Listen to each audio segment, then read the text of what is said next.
just to introduce members of the zoning board, starting at the audience's far left is Jerry Camus. He's an associate member. Moving to the right is Frank Duffy. He is a full voting member. Mark Finneran, who is a full voting member. My name is James Morse, currently serving as chair. Scott Peterson, who is our vice chair. Suzanne Murphy, who serves as our clerk. Tony Petrucci, who is our associate member. We're also joined this evening by George Pucci, who is at the far left, special town counsel to the ZBA for this project. We're also joined by Noreen Stockman, our zoning administrator, and Ashley DeMello, office assistant and our recording secretary. This is a continuation of comprehensive permit requested for number 0 and 375 Sandwich Road, requesting a development to include 300 residential dwelling units. If there's anyone who is recording this evening's meeting, if I would just ask you to take a moment, come down to the podium and just identify yourself.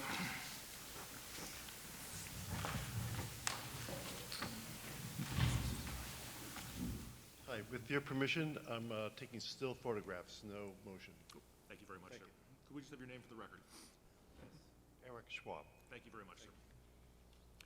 As we get to public comment later this evening, ladies and gentlemen, any person wishing to come up and make a public comment, if you could please wait till you're recognized by the chair, come to the podium, state your name and address for the record, please.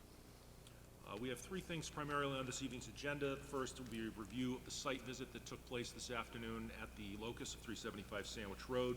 Second will be a presentation by the applicant of revised site plans. And third will be begin a review of the requested waivers. So for the purpose of the record, the board was invited with the applicant to 375 Sandwich Road this afternoon for a site visit.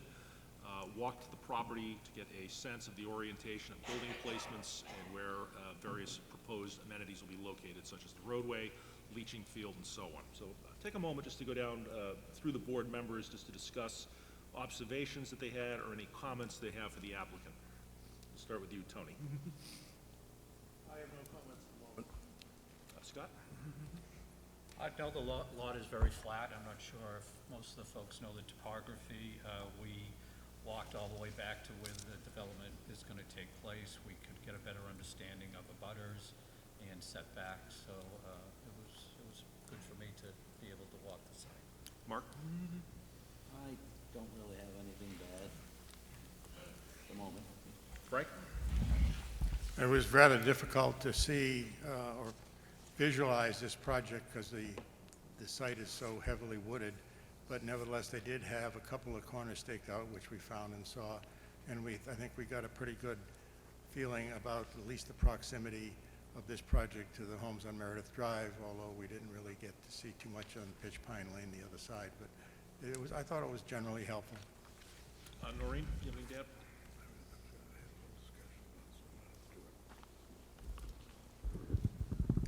So I would concur with the board members.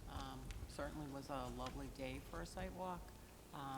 Did, I think, help the board visualize the property, the proximity of some of the homes to the development. So I think it was helpful to come. Does the board have any questions after the site walk they'd like to direct to the applicant to address?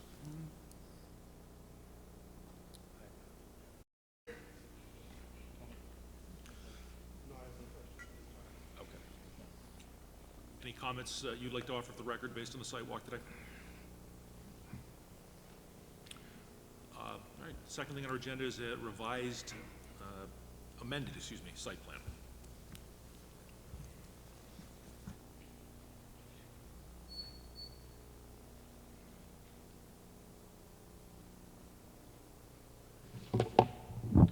Just quickly, one request of the chair.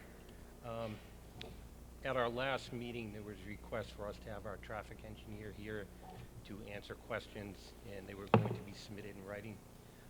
We didn't receive any questions from the board. Our traffic engineer is here. I believe that item is pretty well concluded between our engineer and Vanessa, but he's here if you have any questions. If you don't need him, I'd like to excuse him. I have some questions. We didn't receive anything in writing from you, Mr. Finneran. What? Turn on your mic. I have Mark, questions. turn the mic on. Would you like to ask him? Yes, I have numerous.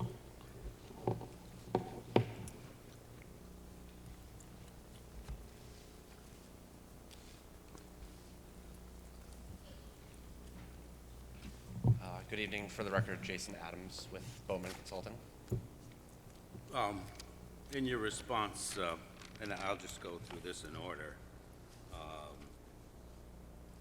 you said that the traffic analysis indicates that expected to have minimal overall traffic impacts to the surrounding roadway network.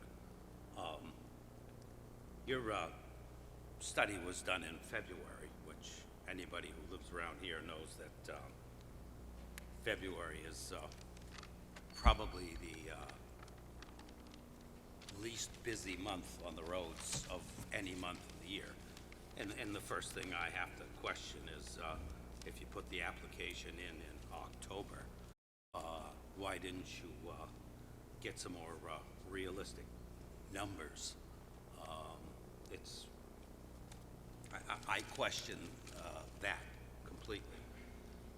And then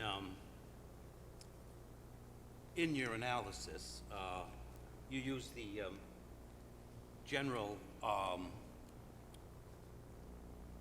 methodology from the Cape Cod Commission, which is designed for all of Cape Cod.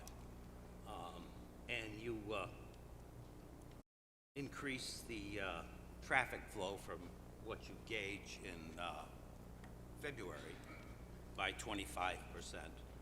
And then you add on another 24% for a total of 49% higher than the February number.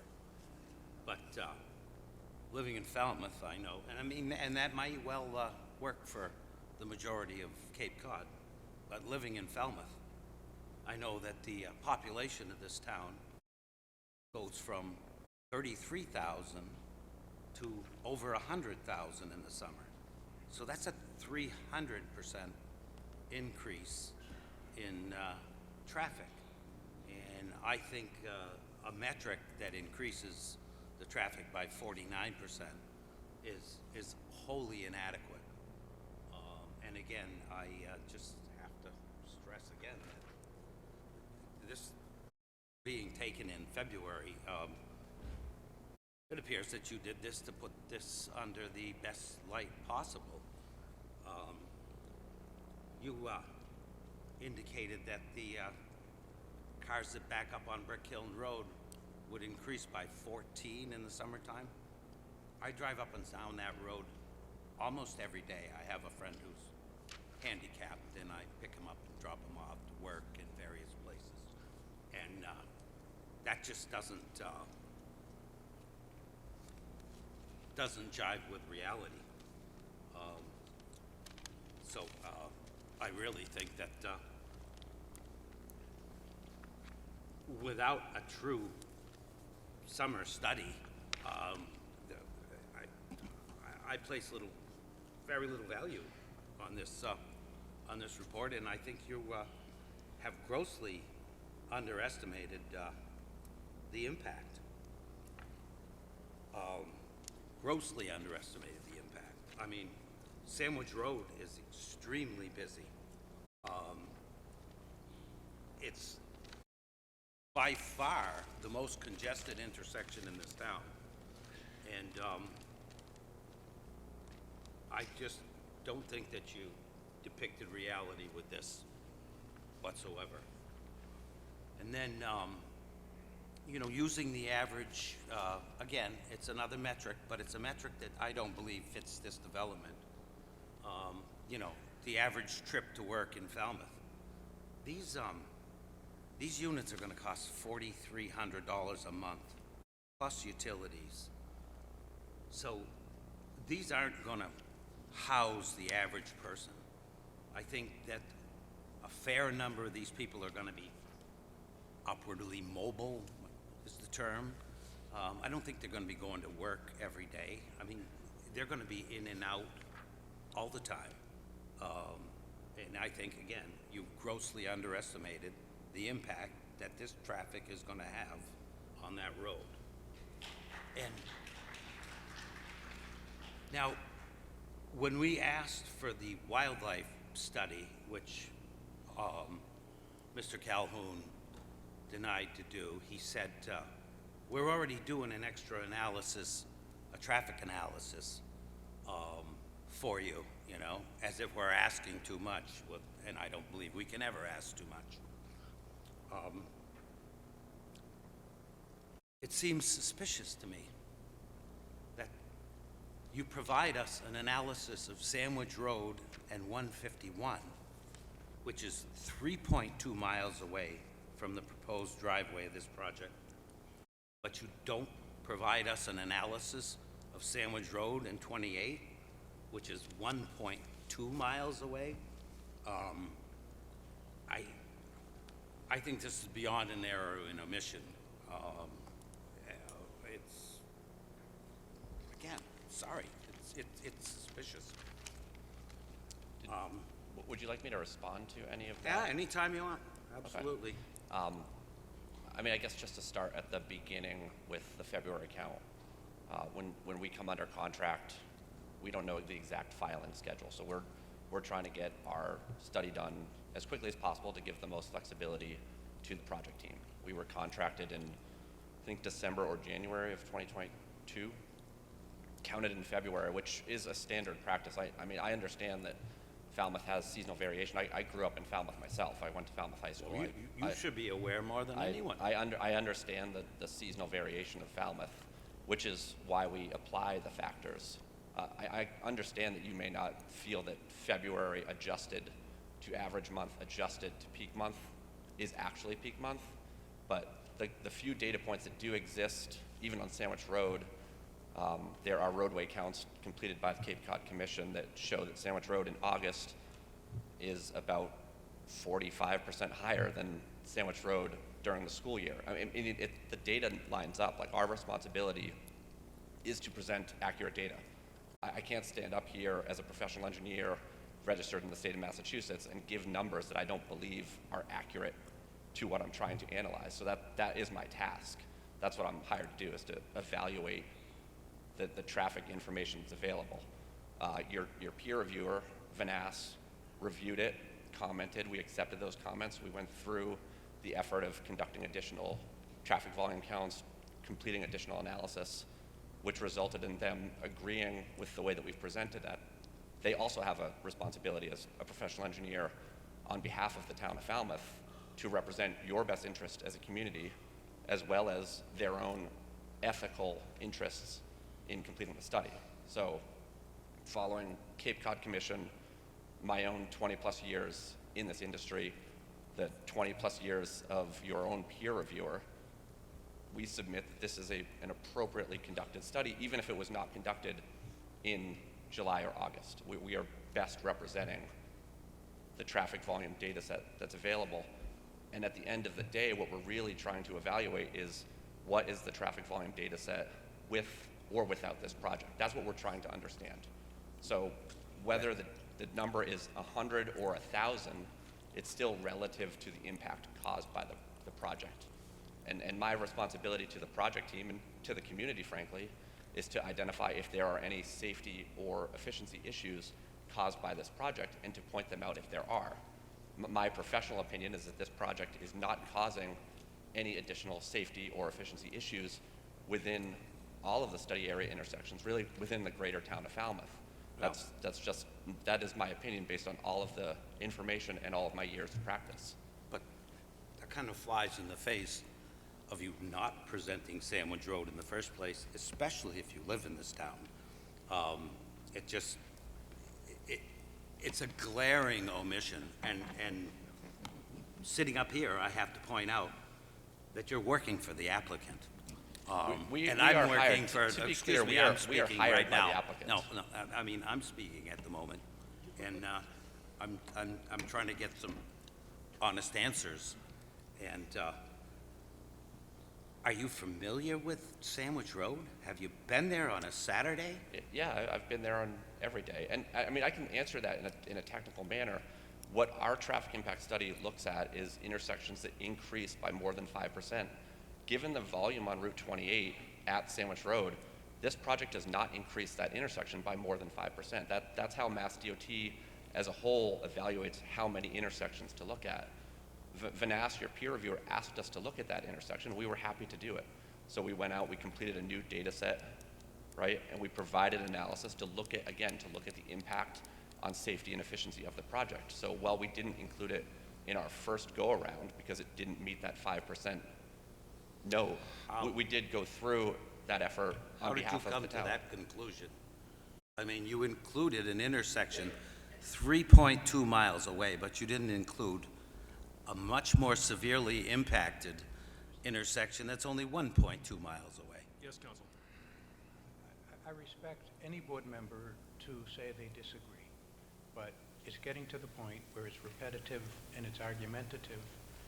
And my expert here, Jason Adams, has given specific facts in response to the specific questions which have been corroborated by your peer reviewer. I don't think it does anybody any good. It's not fair to the board, it's not fair to the town, it's not fair to us to simply stand here and have repeat criticism.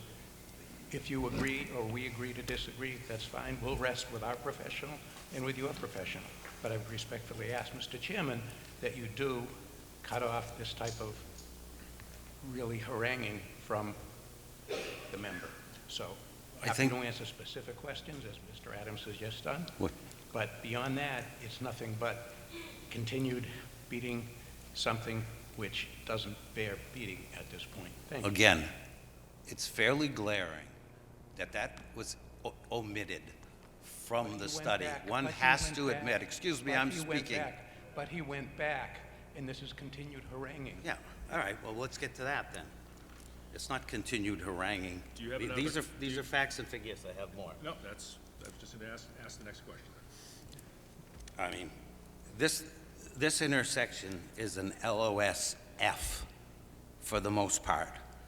Anybody who knows that intersection at 7 o'clock in the morning on a Saturday, you can't make any kind of progress around that intersection. And as I stated, the type of traffic that's going to come out of that place, I disagree with. It's going to be much higher. It's going to be people that are moving around. I mean, a lot of these people are not going to be employed. They're going to be retired. A lot of these people are going to be ones that are looking to purchase a house in this town, but in the present market, they're not. So it's just a glaring omission, and the amount of excess traffic you're going to add to this intersection, I think, is unacceptable. I think this intersection is at the point where it really requires some kind of signal control. I mean, it's at that point now, and you're adding to it. I mean, it's at its mate. I'll give you another example. Mr. Chairman, if I may, Counsel, go this ahead. was supposed to be questions of our expert. He's answering. If there's a question, he can answer. I disagree heartily, and I think it's inappropriate for any public official or board member in any town to adopt his own opinion over the experts, including your own expert, but that's your prerogative. But I don't see the value in listening to statements of his own conclusions. It's on the record, you say, as you have a right to say, Mr. Finner, and that you disagree. But I absolutely nothing do. more- So I wish we you would certainly stop understand- interrupting. We certainly understand that you disagree. I'm just saying, you know, there is a certain amount of efficiency in order to any public hearing, and I don't see any benefit to continuing with your statements. You disagree, that's fine. Look at your own expert's report and listen to the specific answers from our expert. Finner, Mr. Chairman, I would just beseech you that it doesn't really seem appropriate to continue Finner, in this fashion. Mr. Finner, do you have a specific question? I have several specific questions Please that are ask it. substantial, Please and ask I'd the question. appreciate it if we weren't continually interrupted. On the top 50 intersections on Cape Cod for accidents, I was very surprised that Sandwich Road wasn't part of it. But then I go down the list and I see at number 25 or number 26 is Trotting Park Road, which is about 200 feet away. And I said to myself, how can that be? There's so much less traffic on Trotting Park Road. And I thought a little more, and I thought of my experience there, and there's all kinds of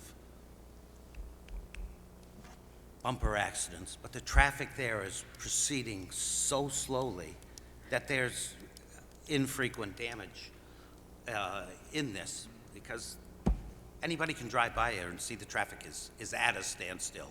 And adding to it, I believe, it's a serious issue.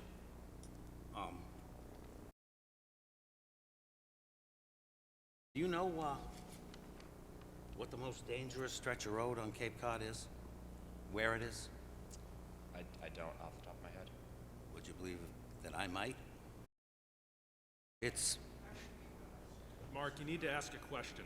No. I need, Well, I need a it's- question asked. it's an, obviously, it is in Falmouth from Drones Road to Fresh Pond Road, which Sandwich Road is right exactly in the middle of. It's, on that stretch of road, there were over 100 more accidents in the period that the Cape Cod Times measured for that 50, top 50 spots than any other spot on Cape Cod. And this is just adding to it. As you say here, it's an LOF already, both ways. And more traffic is going to add more of a problem.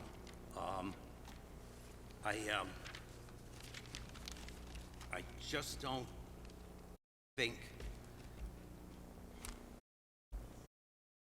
that the amount of traffic that this development is going to add is acceptable. I think we need a proper summer study of that intersection. And I also believe that if you were to conduct one, you're going to find that that intersection needs to be reconfigured and it needs a traffic light. Do you disagree with that? I don't agree that this project is changing anything about that intersection. That's what I don't see how you can. And I think that, Mr. Freeman, Okay, stop, everyone. All right. Counsel, your point is noted. I'm going to ask Mr. Finner, I need a specific question. That I am is- trying to ask specific questions, and I Okay. keep getting interrupted by You're- the council. I believe your chair's over We've there. got on the record you disagree with the study, and I think that it speaks for itself as to the timing. They've answered a question about what their metrics are. Do you have any specific questions about other issues of the report? I think the rest of the board is probably satisfied. Oh, again, it's the most dangerous stretch of road on Cape Cod, and you're going to add to it.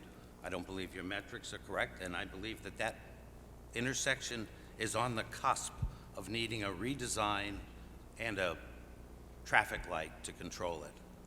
And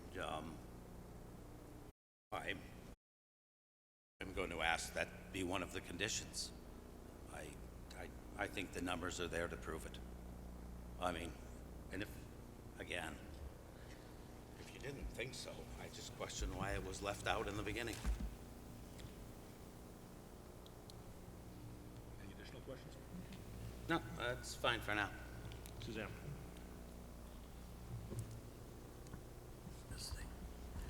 My question is, when the other two parcels get developed, is that traffic planning on going through the Easterly project?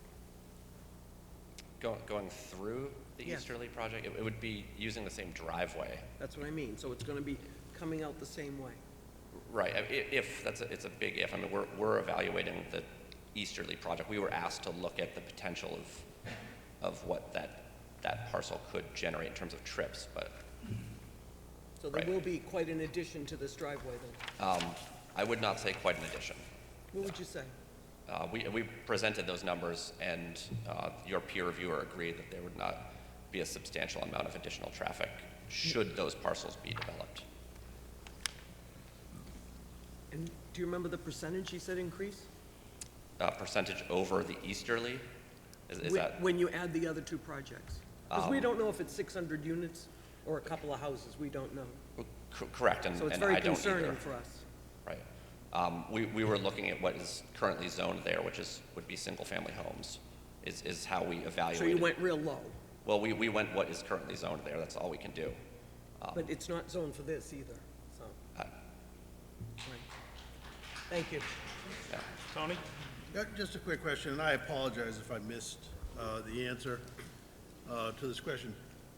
What improvements will be made on Sandwich Road itself for turning into the property as traffic goes by? So as a car is stopping to make that left turn or the right turn, are there any improvements planned, an extra lane? No. We have a situation like that here in town at, it's called Ballymead, and they have that extra turning lane. So just to get it on the record, there are no plans to add a turning lane to get onto the property. Correct. I just want to get that into the record. Would you suggest that as an appropriate mitigation tool, given an I increase don't, in I don't traffic in believe, the I mean, neighborhood? there are warrants to look at the need for a left turn lane, and this does not meet them. It's similar to just about every other intersection along Sandwich Road that does not have an additional turn lane. This is 300 feet. But, yeah, it's a significant subdivision. My question is, did the metrics calculate what this would look like with a 200% increase in traffic above what you're predicting? The No. reason I ask the question is, okay, your metrics right now are talking about 300 units, but let's say we increase that number again by 2 or 3. How does that end? How is that going to affect the terminus intersections at the end of 151 and Route 28 at Sandwich Road? Is that going to be, does that change the equation? It could, of course, any additional development could change the equation. We were evaluating the plan that is before the board, and I would believe that if anything changed, that would need to come back before the board, and that would be an evaluation of that project. It's, you know, we can only evaluate what is a known proposal. That's our role. That's what we are hired to do, is evaluate a known proposal. Go ahead, Scott, go ahead, please. Yeah, could you just kind of outline, the applicant has stated that there would be a $40,000 contribution to the town to implement. It seems as like it's intersection ahead as a warning sign, some selective vegetative clearing. You don't believe that there's any need to do something with a modernization of sequencing of the light at Sandwich Road and Brick Hill to facilitate this additional traffic? No, we do not. And the $40,000 contribution was based on a series of improvements identified in concert with your peer reviewer to try to improve existing safety deficiencies in the vicinity of the site. So they had put together a list, and that gives the town more flexibility in terms of how to prioritize those or other intersections in town. And in the same intersection, don't you think that that would, because I still maintain that the 49% increase is low, my experience tells me it's low, don't you think that we would benefit from a right-hand turn lane at Brick Hill and Sandwich Road? Don't you believe that that would increase that intersection considerably? I mean, the efficiency of that intersection? I believe that at that intersection, as well as many other intersections, if there is available right-of-way, if there is a funding source, there are certainly ways that operations can be improved, for sure. And right, adding an additional turn lane if there is space, and that there isn't always space to do that, right? That could result in personal property being taken or anything of the sort that's not controlled, town property. And if it's something that the town wanted to pursue, the $40,000 could go towards a plan set or the implementation of that, if that is how the board and the town felt that money could be best used. And that's why we wanted to make it as something of an open-ended contribution towards transportation improvements, again, not knowing what the town would want to prioritize.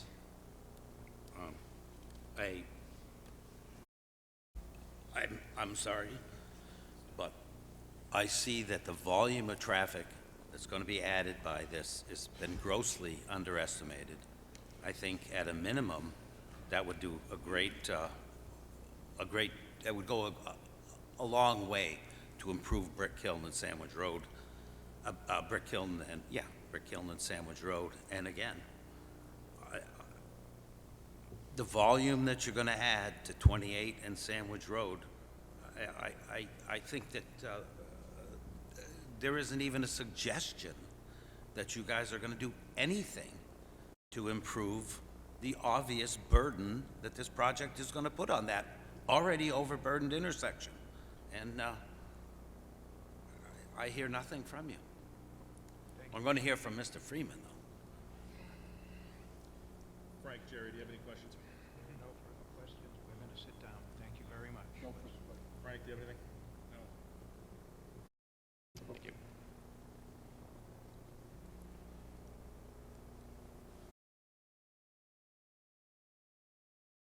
Turning to the presentation of amended site plan.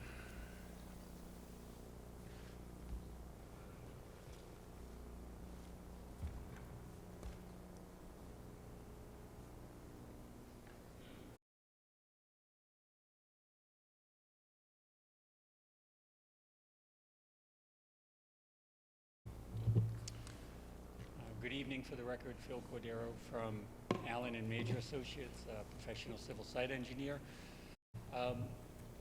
Happy to present the plan. Jack, if you wouldn't mind bringing up the site plan when you have a moment. Setting the stage, my presentation tonight won't be materially different than what I gave to the board last time. But what I would give the update on is that in the couple of weeks since we've met, we have finalized the revised site plans as we indicated that we would.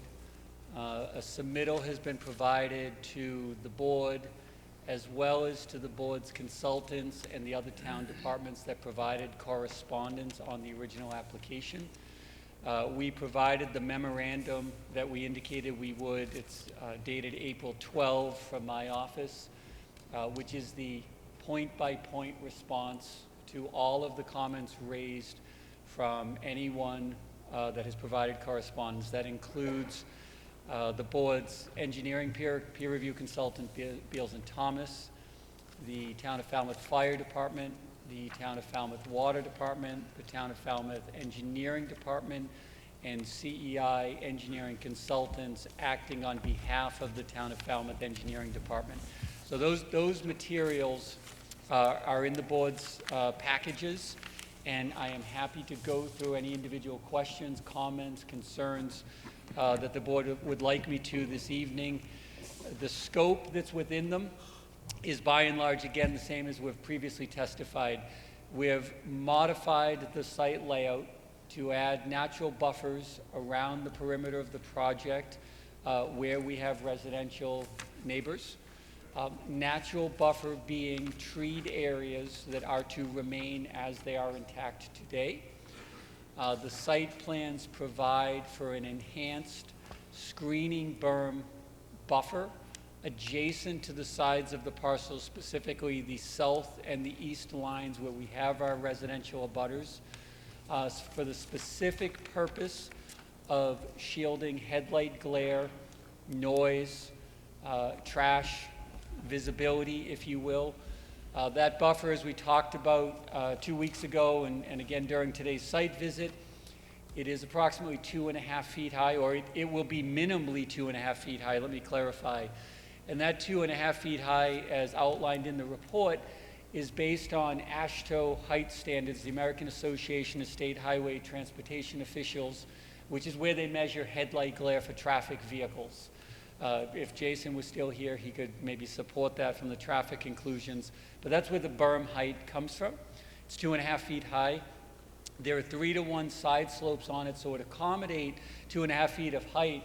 The leading edge of that landscaped berm is 7.5 feet. It's 2 feet in width at the top, and then 7.5 feet trailing on the rear to blend back into natural grade.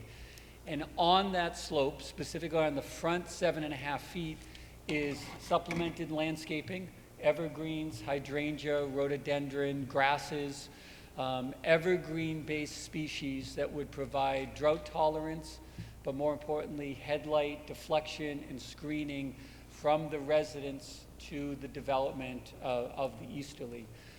Additional plantings would occur on the top 2 feet, the flattened shelf of the berm, if you will.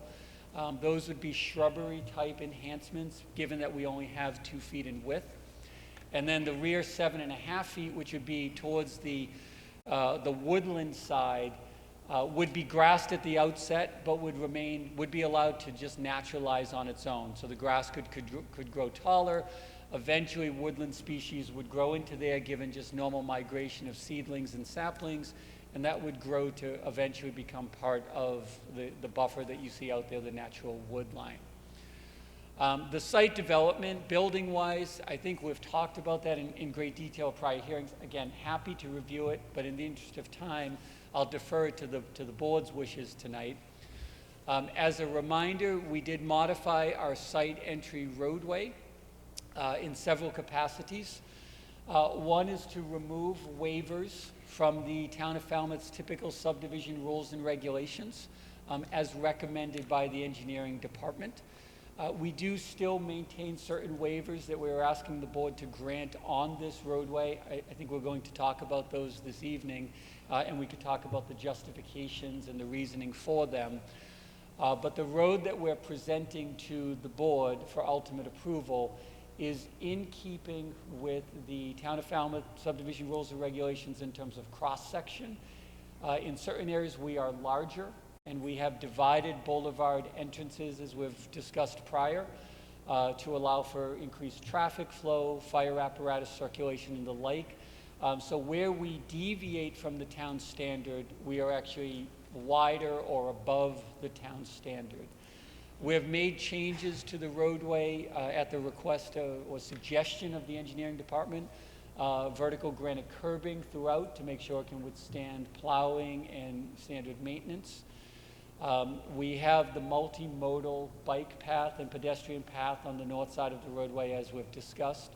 We've provided some modifications to the bus shelter in terms of screening and shielding as we got from feedback from this board. And then we also enlarged the drop-off area at our entry to double the amount of cars that could stage there, again, based on feedback from this board. The biggest message that I would like to provide to the board this evening, which perhaps was unclear from the materials, the engineering department raised it. I will assert it here for the board so we can get it onto the record. It is our intent that this road is a subdivision road in that it is dividing the land, and the roadway is what provides frontage for a parcel in accordance with the Town of Falmouth zoning bylaws where the easterly is located. The roadway is intended to remain private. We will not solicit the town for acceptance of the roadway. We will not solicit the town for maintenance of the roadway. We will not solicit the town for snow plowing of the roadway, nor for trash removal associated with the easterly. There was some ambiguity from the engineering department as to whether or not that was the case, and we're here to assert for you that that is the case. We would identify that should the board desire, that could be a condition of a permit, that the road is to remain private in perpetuity with no solicitation for acceptance to the town. And that would, of course, put the onus upon us to make sure we're taking care of it, including all the standard maintenance for asphalt, curbing, and the like. The plan has provided, and you can see it from the updated graphic, what was absent prior was street trees, which we felt maybe wasn't necessary originally. The engineering department recommended it. We're happy to provide it, street trees in accordance with the subdivision rules and regulations for this road that would otherwise be private. Internal to the roadway, again, I think I mentioned the curbing. We talked about the layout. We would provide over the roadway an easement to the Town of Falmouth Water Department. There would be a water main within the roadway. The Town of Falmouth Water Department would need access and rights to service that main. We would provide that to them, so we would appropriate certain rights as necessary. The long and the short of it, board, this evening is the plans were intended to provide to you a complete and comprehensive set reflective of all of the comments received and feedback. We provided additional detailing, cross-sectional information was provided in the plans, profiles of the roadway, elements that are simply there to hopefully further the board and the public's understanding in terms of what this project is and how it can be constructed. So I'll pause there and maybe turn it over to the board and allow you to let me know which way you would like to proceed this evening. I can talk in much, much greater detail, or I'm happy to answer any particular questions board members have. Board questions, start with Tony. Thank you very much. I think I just heard you state that you're gonna be building this road, this entry road in to either, to subdivision rules and regs or to exceed those rules and regs, am I correct? Yes, and if I may clarify, sir, before your question, the roadway requires a minimum width of 22 feet. Our roadway is 24 feet in width, but in certain areas, especially at the boulevard, it is wider still to accommodate the additional traffic that we've discussed earlier. So is it your expert opinion that in creating this road, you will be creating legal frontage on all the land along that road? So it is our professional opinion. The purpose of the creation of the roadway is to create legal frontage for this parcel, which is deeper into the site. My question is, will it create legal frontage in the vacant land? So in total, I'll outline, so the current subject locus starts at Sandwich Road, comes down around, it's the red outline, wraps around, and then connects back. So the entirety of this parcel gets its legal frontage at the face of Sandwich Road. When we create the right-of-way, both this parcel, the undeveloped land, and the easterly would obtain its frontage now off of this right-of-way. Yes. So to your question, yes. So the question is, yes, you are creating legal frontage. We are. All right. Thank you. Suzanne? I have a lot of questions, but the details, it's questions on the site plan itself. Through the chair to the All right. board, whatever the board desires, I'm here for. I'm gonna go with it. I don't see recycling anywhere on there. I did see dumpsters, but I didn't see any recycling. So on the north portion of our site, we have our dumpster and recycling center here. It's all combined. It is all combined. Now, ma'am, what it may do is we have it sort of very generic at this stage, dumpster / recycling. Obviously, as plans get advanced, we will determine the amount of dumpsters, the amount of recycling centers, the roll-offs, the compactor features. Certainly more detail will continue to be added, but it is all located in this single location, no other locations around the site. And like I asked last time, where are the generators? So, yes, excellent question. You had asked, because we will have the wastewater treatment plant system, that will require a generator. So it's very difficult to see on this plan, but if you have the site plans in front of you, you will note right next to that building is the speculative generator pad of appropriate size and the transformer, the electrical transformer necessary to support that building and its operations. And my last question last time was, what's the fuel? So we would endeavor to put it on natural gas. So natural gas is available. We would prefer to bring that in. If for some reason that were not feasible, then we may go with a diesel fuel. If we went to a diesel fuel, then obviously anything associated with that, a storage tank of diesel fuel, requires a permit from the state fire marshal and the town of Falmouth. So we would solicit that. First preference is gas. Failing that would be natural gas. Second preference would be diesel fuel gas. That is harder to obtain, would prefer not to do that. And are those generators going to supply all the skyscrapers too? No, ma'am. So that generator is specifically to make sure that the wastewater treatment plant remains fully operational at all times. The buildings may have backup power, whether it's by a generator or some sort of internal power, but the generator that we know of that we absolutely need is that building.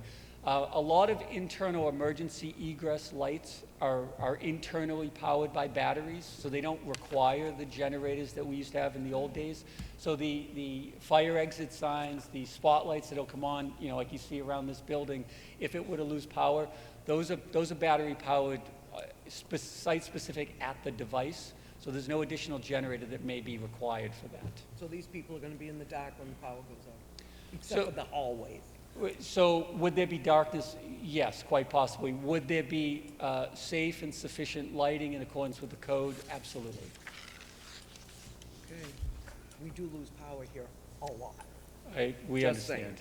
So now, if I may, before we move off of it, we are giving to you today everything that we know about and anticipate for the site today. doesn't necessarily preclude us from obviously adding a generator if it's in the best interest of the apartments to do so. So I guess I would ask the board to remain flexible to the need to possibly add one. Your question a couple of weeks ago was very specific to the wastewater at the time. Right. Yes, ma'am. And then my other question is, when we look at the buildings, I would like to know exactly where the affordable units are. They're not shown on the plan. Okay, so There must be one on each floor, you know. So there's a distribution of the affordable units that is required to span across all of the buildings and across all of the building types. The initial plans may or may not have had speculative locations of the affordable. We are required as part of the process to provide a very specific site plan to DHCD and to this board identifying where those are. So if they're not available today, we will certainly add them, and they have to be put in place before the project can be leased up. And it will specifically identify for you where those units are, again, spanning across 1, 2, 3 bedroom, accessibly compliant in terms of handicap accessibility, first, second, third, and fourth floor, and the like. I would really appreciate those before we close the hearing, if we could have that. Okay. Please. Oh, sure, go ahead. That plan ultimately gets approved by the state, and it would not be until you're pulling a building permit and the final confirmation, final certification by Mass Housing. So it's not something that we can develop on our own. It has to be in conjunction with the state. Okay. And I assume, I guess I'm not allowed to know, but I assume the ADA affordable units will be near the handicap spots? Even though I'm not supposed to know that, I guess? Are you talking about handicap, or are you talking about ADA Handicap compliant? affordable units. The affordable units have to be dispersed throughout the property. Correct. So when a property like this is built and occupied, you cannot differentiate affordable from market. You have no idea who is an affordable person, who is a market rate person, and the same thing with the product. Back in the day, it used to be that you only had to build an affordable unit to a different standard from the outside. They changed that about 10 years ago now, where you can't differentiate.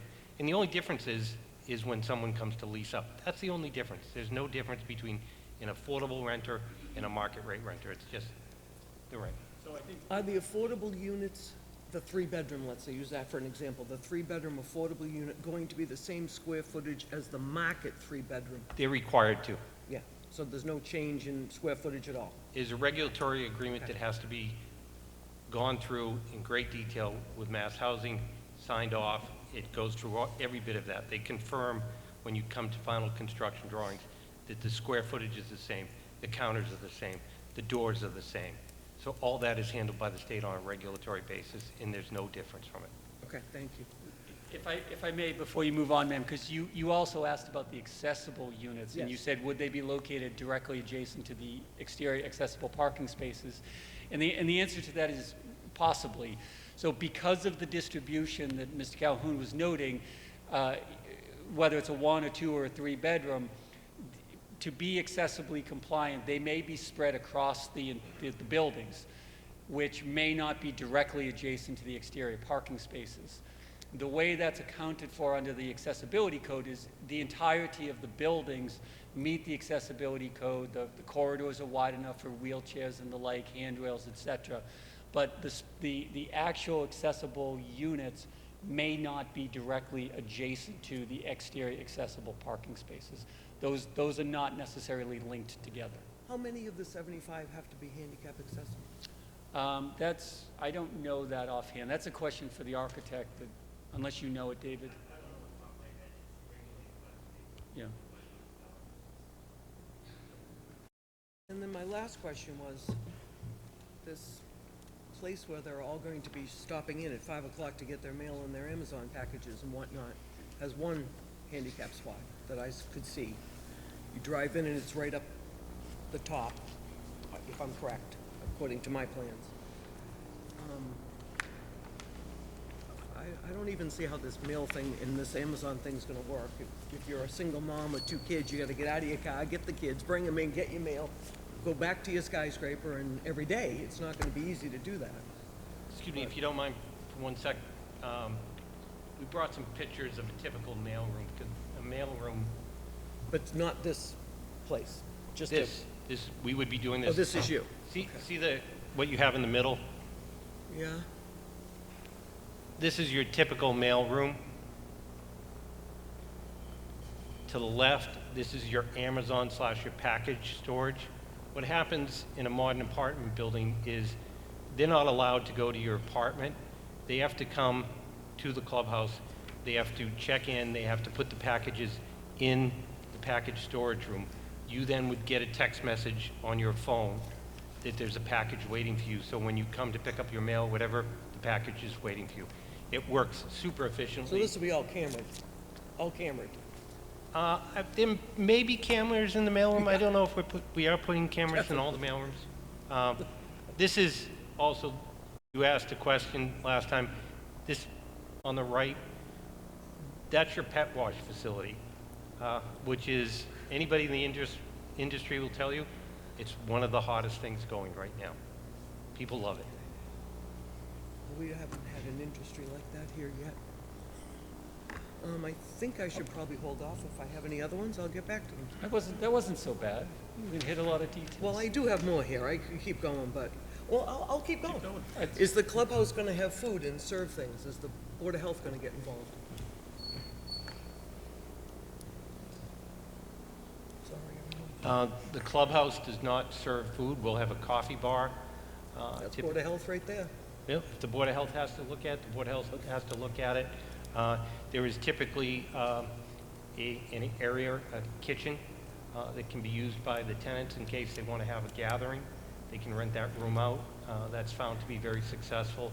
But if the Board of Health has to get involved as far as a kitchen or anything else, we have to go through that process. Well, since we're gonna have a clubhouse with party situations, is there gonna be loud music and things like that? Are we gonna? We currently have Kenny Chesney scheduled for September, but no, you can't. The cops are already getting phone calls as we speak. You cannot have events. The only events that would be sponsored by the members in their association if they wanted to have something, but no outdoor music, no live concerts. Where will the chemicals for the pool be stored? Chemicals for the pool will be, and chemicals is kind of a strange thing. If you look at what's actually used in a modern pool, they're all in your kitchen already.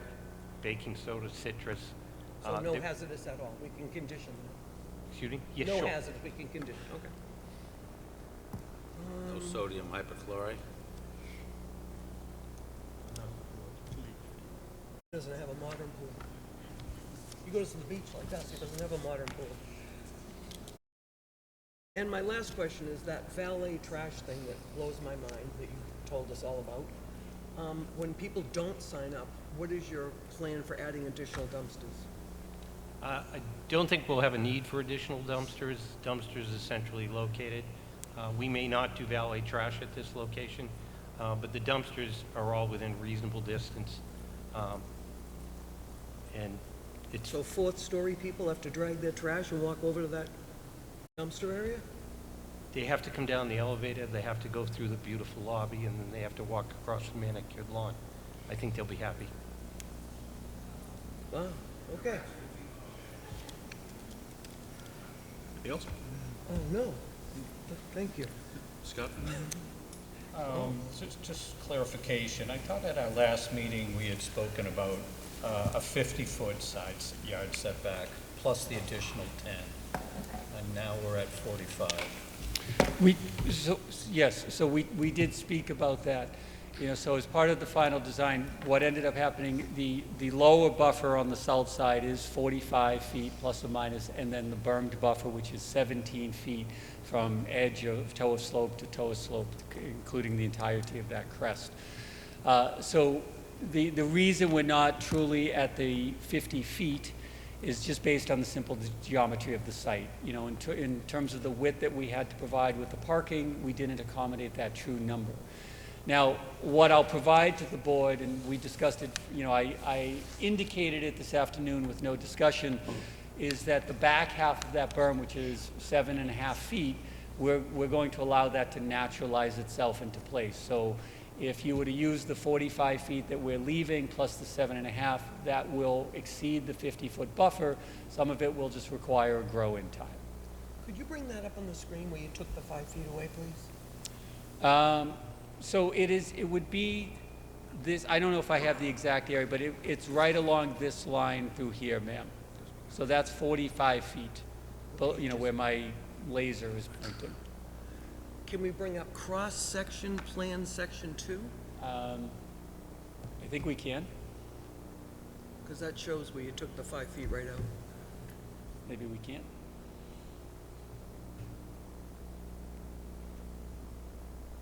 Yeah, the lighting plan was tough on me.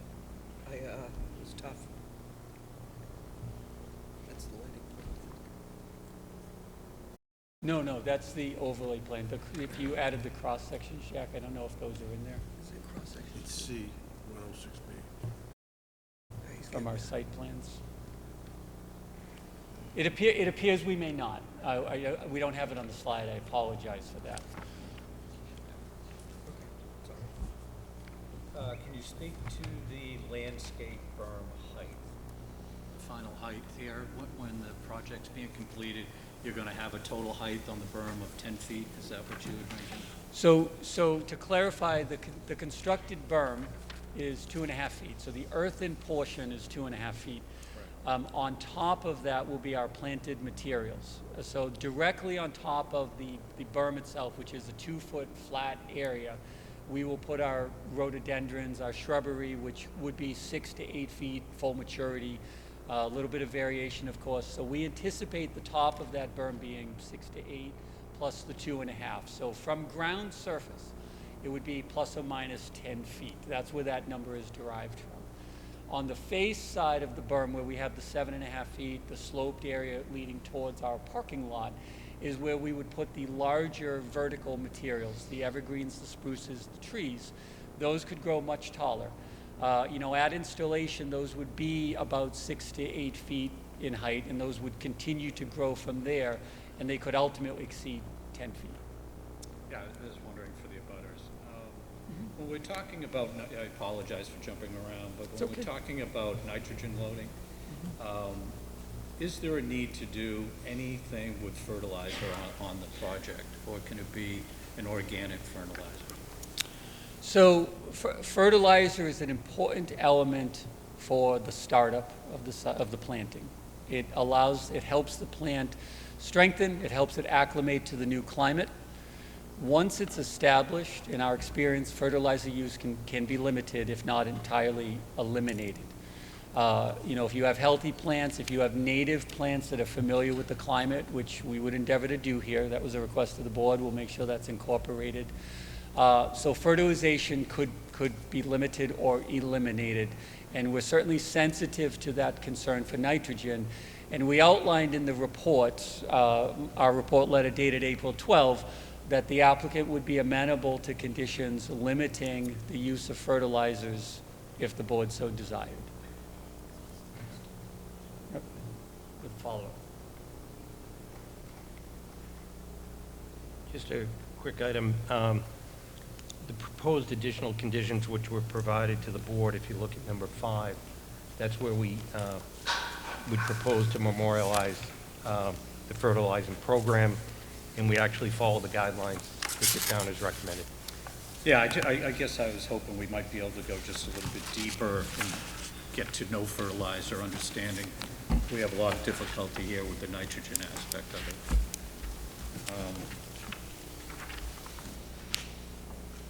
On the EV parking, speaking to the same document that you just referenced, how come we're not looking to have any of that done until the last building is completed? Why wouldn't that be done sequentially as phases are being completed? Why wouldn't the EV parking kind of dovetail with the phasing of each building completion? Sure. So the EV parking, and we sought to identify this on the site plans for you as well. And we would want to identify to you the difference between EV ready, which is what's identified under the stretch code, and an EV space. The difference is an EV space has a pedestal, it has the cord, you drive your car up, you plug it in today. EV ready means that the site, the parking space has the infrastructure installed, the conduit and the wiring is there, and then the pedestal is added as demand dictates. So what we outlined for you is we need to meet the stretch code requirement for 20% of the parking spaces to be EV accommodatable. It doesn't dictate that those need to be either phased at a specific time or certain percentages ready at a specific time. So the outline is to provide a few spaces at each of the buildings, EV, or electric vehicle, at startup of the building, with the additional spaces pre-wired and conduit installed, that if the demand is there, they'll immediately be added as the project dictates. So that's the goal of the expansion for the EV. Could you give us a little more color on item 13 on the turtle protection on the same document that you referenced, or? If I may, sir, not to drive the bus, maybe if you want to stay on site for a minute, and then I'll sit down and you can talk about habitat if you'd like. Okay, that's fine. Okay. Setbacks in the rear portion of the property, is it 148 feet? Is that the rear yard setback? So to clarify, sir, are you asking what the buildings are set back at, or what is the zoning setback require? What is the rear yard setback from the property line to the building? Is it 148 feet?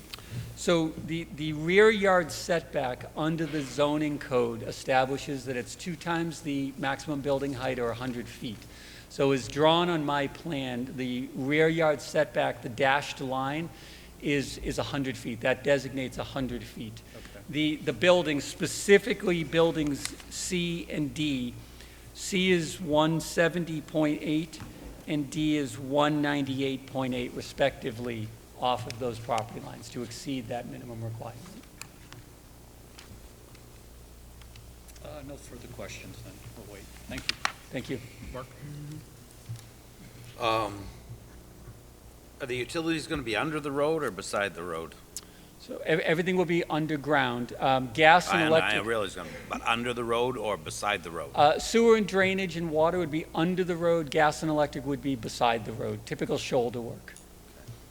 As far as the generator, any reason why you're going from you're considering, if necessary, going from natural gas to diesel when propane's an option?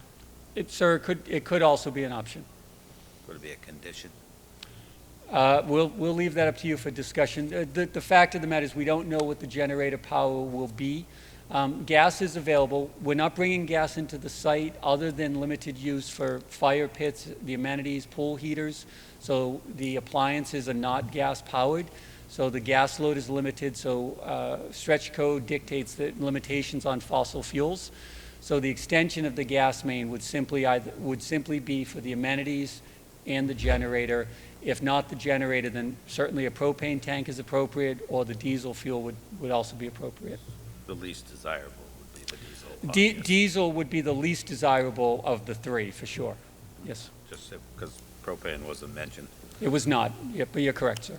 And this was already asked, but we don't know what percentage of the 75 units are going to be handicapped, and that's, I realize it's a state. I do not know as we stand here. We'll note it and verify and get you that number. There's a code requirement. We will meet that. Okay. One would think they'd know because they build these things all over, but it's something we'll find out anyway. From the DPW, you're asking for numerous waivers in the street construction, boulevard if you prefer, the centerline separation, centerline radii, and the minimum curve tangent. And they make note, and we've made note on this before, that there is ample land to comply, and again, it's the elephant in the room. You just don't seem to want to give up any of this extra land when, of course, in my opinion, it could be designed much more favorably to all.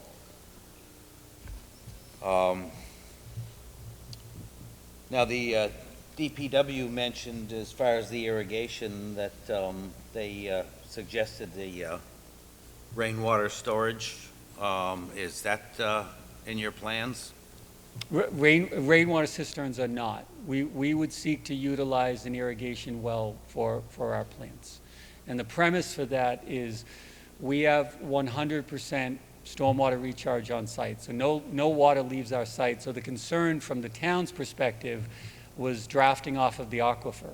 Well, the water coming up is watering the plants and simply going back down.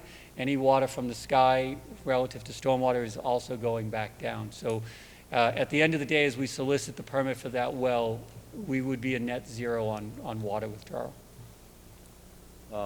And it's obvious, anybody looking, but you neglected to mention that you're also, with your road, boulevard, you're also appear to be providing sufficient road front to the sand pit area. So that's obviously by this design is in your future plans somehow, of course, and we're not privy to any of that information. So respectfully, I would disagree with you. Your premise that the gravel pit could be fronted off of the roadway, but the gravel pit actually gets legal frontage off of the existing roads to the north of us. So that gravel pit could exist entirely on its own. No, I understand, but it just looks like it all could be contained within the same, and, But it's not the intent of the subdivision. all right, well, I have a fear that the state's gonna go from 10 to 12% on this, 40B, perhaps leaving us with the, 600 or 900 units you promised in the first place. That's all I have for the moment. Oh, as far as the, stormwater, runoff and, the recharge, you're gonna post a bond for that? I don't believe we have discussed bonding any of the work, so I guess I would defer that to part of our latter discussions in terms of what this board sees Well, I appropriate. think it would be incumbent upon this board to condition something like that so we can be sure that this thing is gonna be, maintained in a proper fashion, because, it's just as likely that if constructed, this thing will be sold to someone else, and to have it, maintained properly into perpetuity is certainly our purview. That's all I have for the moment. Frank? Well said right now. Jerry? I don't know if we want to do it. I don't know if we want to do it. It comes down to... Your mic's not on. It's on now, correct? It comes down to the concept of no increase in nitrogen, net nitrogen, from the project in its whole, the wastewater treatment plant and the landscaping. Is that something you could agree to? I know you have the limit from the wastewater treatment plant at 3 milligrams per liter, or best available. I guess my question is, could you agree to say that this project with wastewater and stormwater will not increase the net nitrogen coming from the property that currently exists?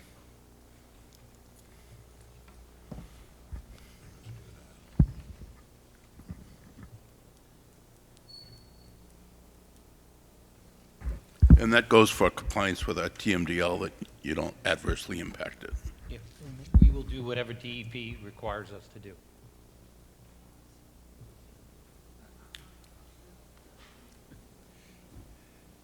Noreen, do you have anything? And does the board have any follow-up questions?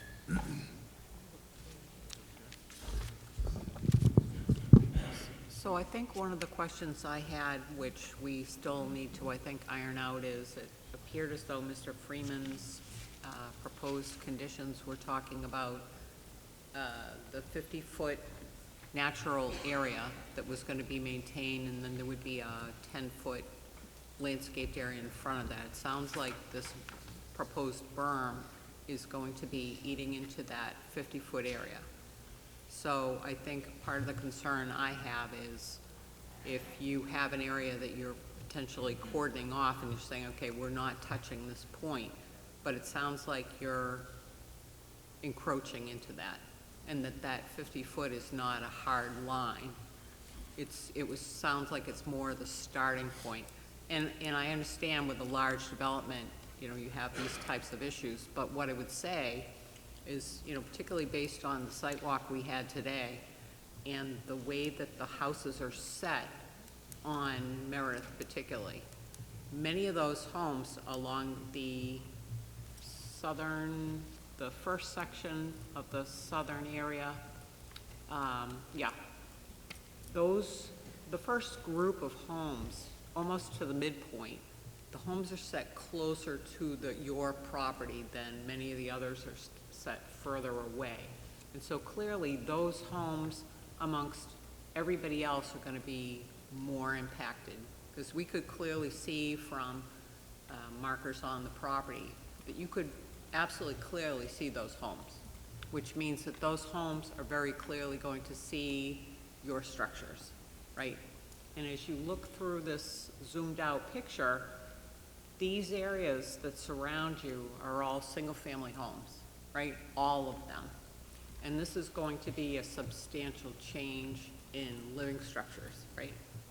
So my concern is you start to encroach into that 50-foot area that you've promised, and then you're saying, okay, well, we're going to build a berm. So that berm obviously will ensure that there won't be any natural vegetation that will start there, because it won't survive, right? It'll just be whatever you plant on top.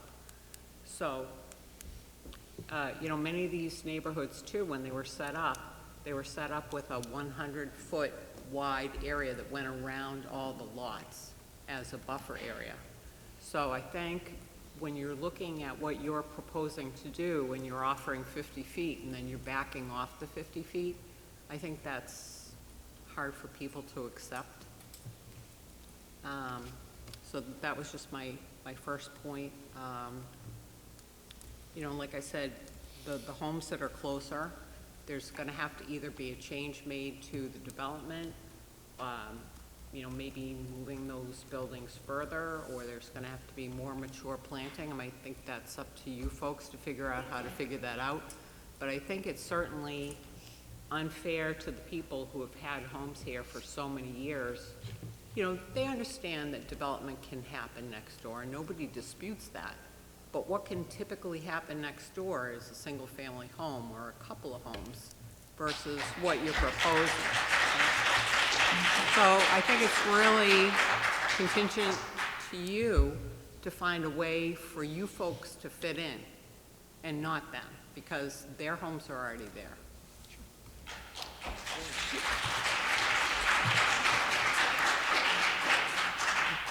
So may I respond to the buffer? Absolutely. Just to clarify it a little bit, because I know as an engineer, I always put a lot of numbers out there, and sometimes they can be confusing, and the practicality of it might direct things otherwise. And hopefully what I'm about to say is reinforced by the board's ability of having seen the site today. When we talk about distances of buffer, use 50 feet, people will draw, an imaginary hard line that at exactly 50 feet, there are trees there, there's tall vegetation, there's thick vegetation. That's not often the reality. Trees don't exist, but for every 10 feet, 20 feet, depends on the variety. I think the board could appreciate, they saw today, there were clusters of trees, then 20, 30 feet would exist, and there would be another tree. But there was a lot of ground vegetation, a lot of ground cover. Where we're supplementing with that buffer, the berm buffer, which is, again, effectively to screen the parking area, nuisance, sound, light, all of those elements. That backside grading that I referred to, the 7.5 feet, because we're artificially lifting up grade 2.5 feet, and then tapering it down. So the process of tapering that down doesn't necessarily mean we need to clear that entirety of the width. What it means is we need to return the grade back to natural grade over that 7.5 feet. If there is existing trees in there, if there's existing shrubbery in there, that could all stay. And we could get for you the 50-foot number that we talked about. But what I don't ever want to do is mislead the board, mislead the public in terms of the plans that I'm providing. The 45 number is minimum. And based on the actual field conditions, as we grade that berm out, you may get 50, you may get 52.5, because that whole area, the grade drops off or it rises up. We meet it a whole lot quicker. But I want to paint for you the most conservative picture, the most realistic picture, and hopefully better that at the end of the day. So while I think, 45 is what I've presented, what I've stamped on the plans, because that's what our grades dictate. But when we're actually physically constructing it, if there's a tree there, we need to keep the tree. If there's vegetation there, we want to keep it. It generates it out to 50 feet. We would endeavor to do that and get that number back as the board had suggested. But you understand if a proposed condition or what we've discussed, and somebody says, I promise you, the first 50 feet we're not going to touch. And now what you're informing us is that, well, that's a sort of, right? And I think what people want to understand is if you're telling us 50 feet, that you're promising that that 50-foot line you're going to mark, and you say, okay, we're not touching from here to the property line, and then we'll work with the rest. Okay. So what I'd endeavor to do, as part of my site engineering as the plans advance, is to identify where that 50 feet is in the field. And as we go to construct that, every intent and effort is made to keep that.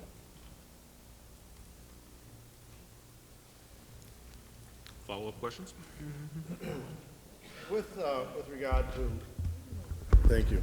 With regard to the landscaping, just carrying this a little bit further, is there an actual landscape plan that identifies the species and size that we planted? Yes, sir. Do we have that here? I've been handed a tremendous amount of paperwork tonight. Do we have that here tonight? You would have it from me as the package that was submitted back on April 12. There's three or four landscape sheets, L- number. They're in there for you, and the species table is listed and quantified. The species table, size, all Yes, that's sir. it. So that would be part of the conditions. That would be included in there, and you'd be referring to that. And that would be monitored. Yes, sir. Quick question about lighting. I don't think that's been discussed. Can we talk about that right now? Sure. Early on in some of the early meetings, a couple of the abutters were concerned about what was referred to as light migration. Now, I know that, I think it's called dark sky lighting is what you're planning here? Yes, sir. All right. Excuse me. With dark sky lighting in the parking lot and looking at the plan for lighting, it's quite dizzying. All right. In any event, the question by one or two of the abutters back a few weeks or a couple months ago was, can we mitigate light migration? In other words, we don't want to be lighting up the sky, we don't want to be lighting up the neighborhood. Can you actually put lighting in place that does not migrate off-site? Sure. So what you're referring to is inherently the dark sky compliance. I don't want to say regulation, but the suggestions, which is to make sure that there's no excessive light going up and there's no excessive light going out. And the goal of the lighting is that for any lights constructed on a property, let me take one step back. When we generate a photometric plan, of which there is one in the package for the board to review, forgive me, it is dizzying in terms of it's all numerics. What I endeavor to do, though, on the plan, I'll focus your effort. There are circles on the plans, it's red and blue. And those are intended to identify for the board the areas of light intensity and minimum foot candles. And so a foot candle, for those who don't know, is the amount of light that shines in a 1 by 1 foot area. That's how the term is derived. we need to have a minimum of a 1/2 foot candle for safe pedestrian lighting, safe and secure, women, children, elderly, and so forth. So on our plans, that blue line represents a 1/2 foot. Beyond that 1/2 foot, we want to get that light to 0 before it reaches the property line. Now, in our case, because we've modified the site design, we've increased the buffers, the 45 feet, the 60 plus on the easterly side, that light is in fact at 0 before it gets to any of the neighboring properties. And the way we do that is several components. One, all the light fixtures are LED. Two, all the light fixtures point down. None of them are angled, none of them are on the building. Three, we control the elevation of the lights to only be the minimum necessary. So we vary the light standard based on where it is on site. So taller poles, the deeper into the site, as you work your way towards the perimeter, the poles actually get shorter.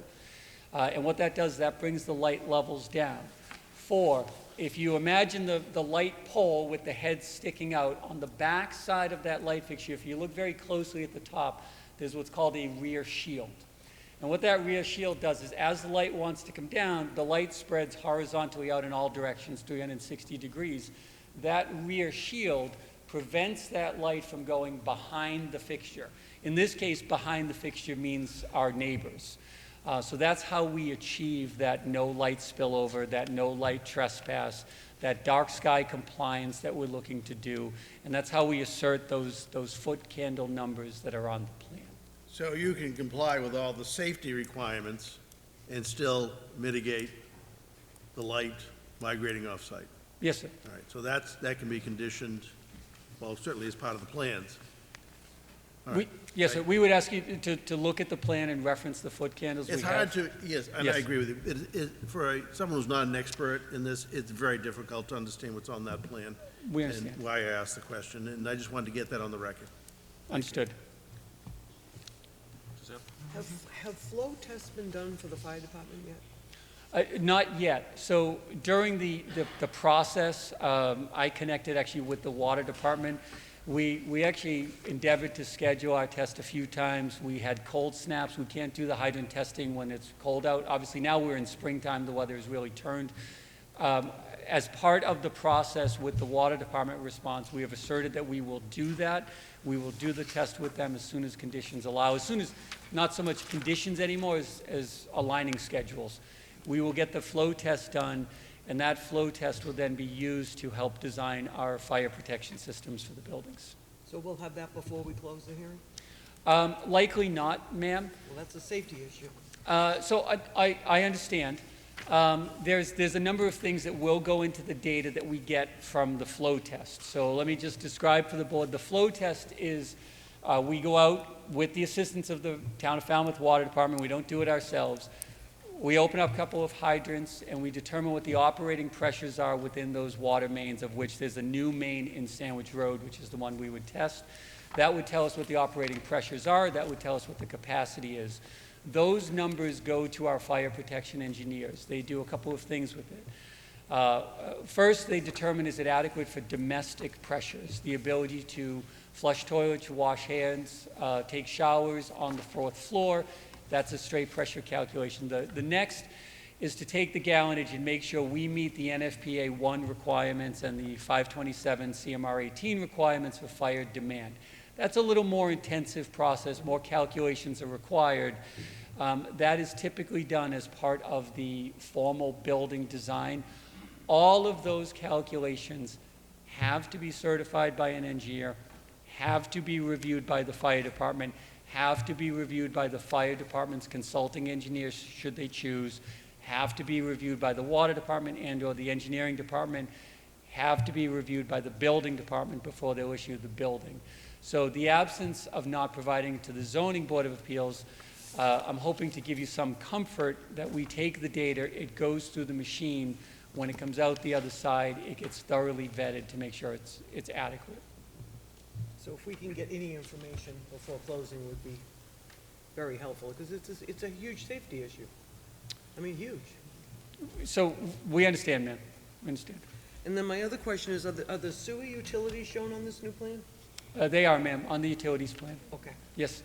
I just didn't see him yet. That's Yes, all I have. and of importance to note, because it will come up in our discussion of conditions, I believe.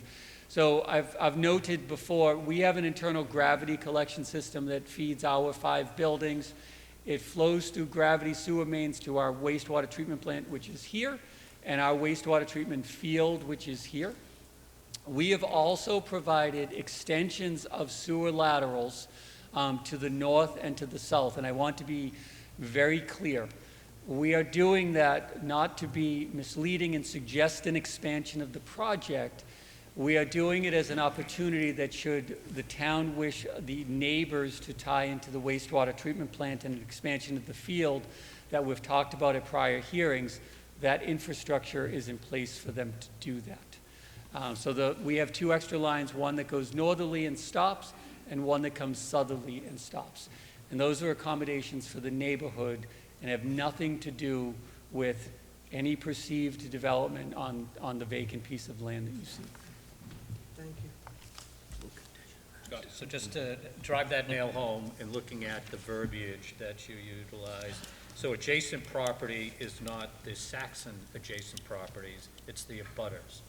If the town were to so desire, yes, sir. Thank you. So, sorry if I seem skeptical. What size are those mains gonna be? 8 inches, 8 inches? yes, sir. And Which is, you're, which, if I may, which is the standard size for sewer mains, yes, sir. Yeah, and there's gonna be an 8-inch water main going in there as well. We have a 12-inch water main coming into the site, which Yeah. is driven by ensuring, to Ma'am's point, that we have adequate fire flows to meet the fire flow demand on 4-story At buildings. each building, I already spoke to Mike on this, so. And just, but I mean, back to the, so, what drives you to, install these mains for the neighborhood? This is just out of the kindness of your heart? I mean, for lack of a better example, yes, but it's the cumulative feedback and conversation received by this board, the Board of Selectmen, notations about with Amy, as the sewer wastewater treatment coordinator. All of that collectively has arrived with putting those in that can accommodate some of the town's future desires. So you'll meter those and charge them accordingly? So, go ahead. Sorry. The request, and we also received a request from some of the people in the neighborhood, that at some point in time, and the Board of Selectmen also made the recommendation, and we believe DEP may also come back to the town. We're putting those in strictly out of the goodness of our heart, that you can laugh, we're glad to take them off the plans. It's a significant expense, but it was asked of us to look into doing it, provide for future accommodations, should the town elect to do it, should the neighborhood elect to do it. We're just accommodating the request. And it is out of the goodness of our heart. You may not believe that. Okay. Well, in the same vein,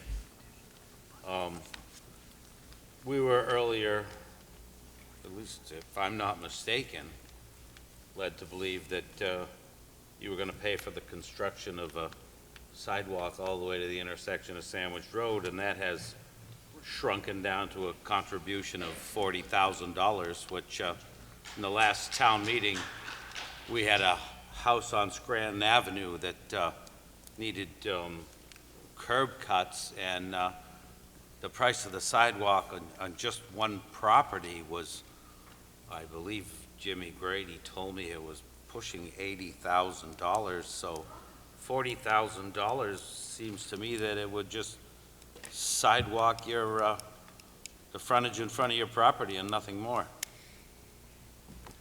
If you read the traffic summary by Vanessa, your traffic peer review and our peer review, these were the safety recommendations that were requested. We were told that the town already has a sidewalking program planned for Sandwich Road, and that we should not spend our resources on sidewalks. Wow. And just to clarify, if I may, so the site plans, we have a full sidewalk in front of the entirety of the frontage of our property. The engineering department suggested we added it. That is separate and distinct from the money, from the $40,000 contribution. Wow. It's considerable difference. You don't happen to know, and like I said, I spoke to Mike on this, but there's a, Who's Mike, sir? I'm sorry. Mike Rigetto, excuse me, Okay. Water Water. Superintendent. Sure. And I didn't ask him this, but, and you got a 12-inch main going in there. There's a 10-inch force main coming down from the base that we can utilize. Is that going to be used to facilitate the water flow in this building? No, Or no. these we- buildings? No, It's so- all coming straight off of the town's main on Sandwich Road? Correct. The intent is that it's a direct connection to the main, the larger main, the 20-inch main on Sandwich Road, facilitating the site. Yes, sir. Okay, that was just a follow-up on that. Like I said, if I was the town, I wouldn't have suggested that, but going from you paying for the sidewalk to a donation of 40,000 is a considerable divergence, but, all right, thanks. Anything follow-up, Frank? Jerry? I'm all set. Thank you. I'm here if you have any other. Oh, Mr. Chair, I'm sorry, yourself. Nope, fine, thank you. Okay. So I think the final thing tonight we want to get into is to begin to discuss the request of waivers.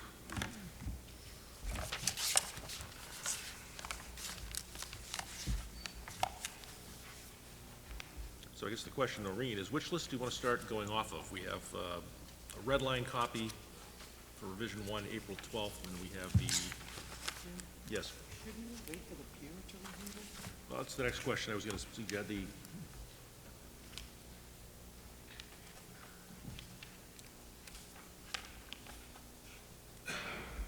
So I think for any board questions, I think we can certainly start the discussion, and if Yeah, there's items we need to defer, we can.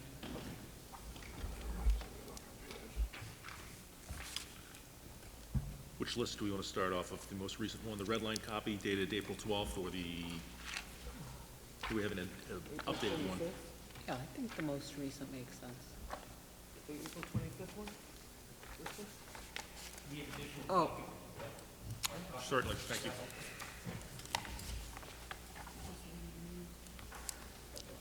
Just want to make sure we're all on the same list of waivers.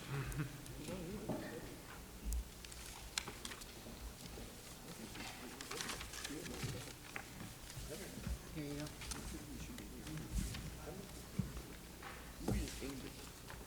I'm just concerned as we have one meeting left, that we need to start a discussion on these. Let's ask her. We're passing copies down right now. This one, Paul. You pass what was handed up to the board, please. So now we have two different copies.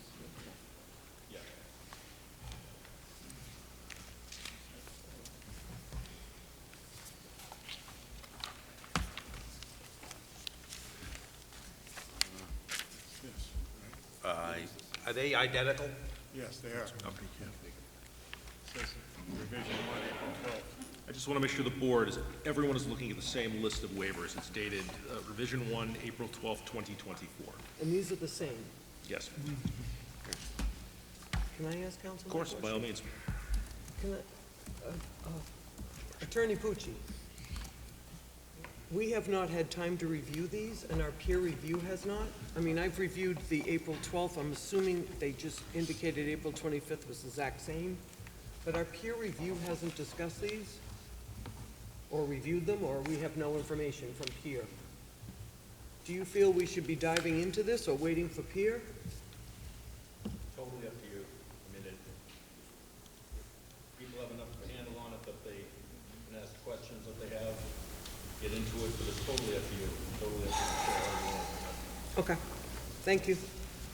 I'll defer to the board. My suggestion is, given where we are, dates, that I think we need to start a discussion of these tonight. the very least asking questions about why the waivers are being requested and so on. I think we should hear from the applicant as to why they need specific waivers. Absolutely. Let them, we're not voting on them tonight. No. Okay. So it's their time to present to us why they need them. Would have been preferable to have our engineer here so he could Well, we can still do it when they come. hold our hands, so to speak, because this certainly do it isn't again. any of our wheelhouse. Mr. Chairman, is it best, I think you just suggested that we, or someone just suggested that we have the applicant go through the waiver request and explain why they're needed, because I haven't had time, I've not seen. No, this I before. think that's I more than got fair. prepared. That gives the board opportunity then to digest the answers. Yeah. Our engineer can look at the testimony and then advise us. All right.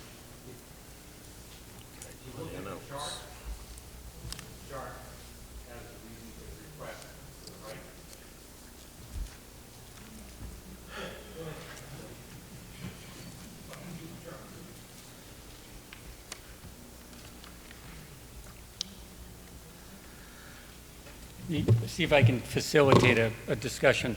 Happy to walk the board through them as best I can. To the member's point, just drawing your attention to it, Beals and Thomas did weigh in on the initial waiver list. It is in their letter, so there is commentary from them already. And I'll draw your attention to a number of their responses where they would not raise an objection to the waiver. So for what that's worth, obviously they can weigh in on the revised ones, but you do have commentary from them already at the board's disposal. Was there a point-by-point response to the Beals and Thomas report? I can't hear. I believe that was requested. Noreen? Yes, yes. It was? Through the chair, it was, yes, my office, dated April 12. It's a point-by-point response to CEI, the Engineering Department, the Water Department, Beals and Thomas. That's all in there, Council. But it wasn't this new plan. It was based on this new plan. Yes, yes, ma'am. Yes. So everything, so up until the last meeting, we had always been workshopping the revised design with the board. We had been clearly indicating the intent and where the design was going, making sure we were moving in the right direction. My office finalized those site plans, provided the point-by-point response, and provided the updated waivers, which is a culmination of all of the collective feedback received, and that's the voluminous materials you received from us a couple of weeks ago. Well, you submitted them on a Friday. Monday was a holiday, so we haven't really had proper time to review them all, I feel. We submitted them on the Tuesday. April 12th was a Friday. No, it is dated April 12th. We submitted them to Ms. Stockman on the Tuesday to be respective of a Friday delivery of materials at 5 o'clock and then a Monday holiday. So they were submitted electronically on Tuesday and also delivered on Tuesday. They are dated April 12th because they were prepared for that. But just to clear up the submission. Thank you. Tuesday, the 16th, right after Marathon Monday. So, Chairman. Right. Mr. Cordero, this is a red line version of the waiver request, and some of them, I'd like to just explain the format you've used here. You have a number of waivers requested, and then you've stricken some of them. They're line drawn. Are those no longer requested? Is that what that means? yes, sir. Okay. So it was the intent of the way it was provided. We had provided the preliminary list of waivers with the application. In order for this board to track what changes have been made, the red line version strikes out the ones that are no longer applicable, and the actual red text is where the waiver was modified and or elaborated upon for this board. Okay, so that was my second question. The text in red is new, and it's added to and incorporated into the original text, which is in black. Yes. Okay. So at the board's pleasure, and again, I apologize for any confusion, we can walk through either document. If the board would like to see as waivers have been removed from the project, or if you would just like to see what the applicable waivers are, then we can simply walk through the clean a clean document, whichever is your preference. So your red lines are black. The strikeout, I guess technically, the red line includes the black strikeouts, yes, sir. That makes perfect sense to me. Yes, sir. What's the board's preference? Walk through them line one by one, or? Let's do it, I guess. And which version, Mr. Chair? Right on it. Number 2 is wrong. Holding your, Red line. yes. Red line. Red line version. Residential buildings. What are you Understood. requesting for the purpose of a record in the audience, please? Understood. So, for the record, I am reading from the Exhibit A, Revision 1, dated April 12, 2024, red-lined version of preliminary waiver list. Waiver number 1, and I will be as succinct as I can and abridge where necessary. Please clarify for me if I'm moving too quickly. Waiver 1, Article 8, agricultural districts. The section requirement notes that multifamily residential use is not allowed in the agricultural district B, of which the project is part of. The waiver request is very simple. The zoning bylaw prohibits multifamily use in the waiver, prohibits multifamily use in the district. The proposed project seeks the authorization for the construction of 300 dwelling units in 5 buildings. The applicant requests a waiver from this prohibited use. It is the core relief that administratively allows this project to proceed, that allows for the multiple buildings. Board have any questions regarding this request? Pretty straightforward. Waiver number 2, Article 14, Dimensional Regulations, Section 240-66, etc. Not more than 1 dwelling unit shall be erected on a single lot, except for multifamily use as allowed for within designated zoning districts. Again, the waiver is a request from this section to allow for the multiple buildings as shown. We would have 5 principal structures for residential buildings, a core element to the project. Does the board have any questions regarding this request? There's only 4 residential buildings. 5. There are 5. The clubhouse, no one's living in the clubhouse. Well, the clubhouse exists within a building that is residential as well. Could you put the site plan up? Considered residential? Okay. We'll keep the site plan up, but you can, 1, 2, 3, 4, 5. There's 5 buildings. I didn't know if people were staying in there. Any other questions? Nope, not for me. Stricken waiver number 3, article dimensional regulations on minimum setbacks from side and rear lot lines. I will save the board from reading it. The original plan requested a waiver. The revised plan meets all zoning setback requirements, as we talked about this evening.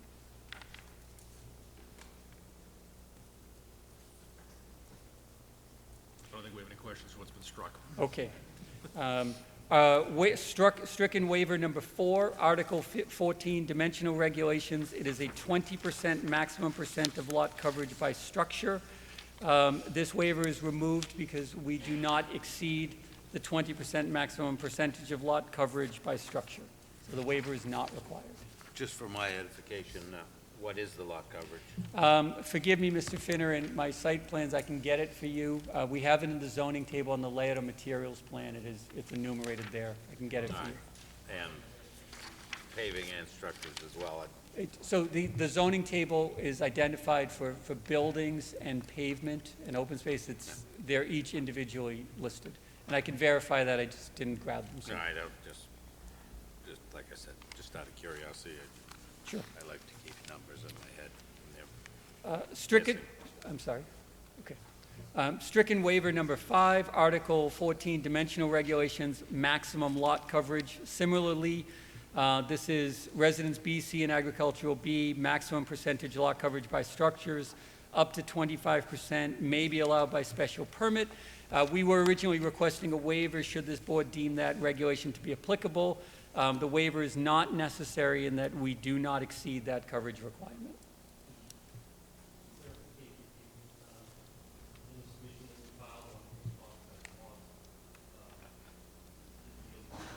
He needs to come up to the mic. Would you mind just coming up to the mic? Just so they'll- Thank you, sir.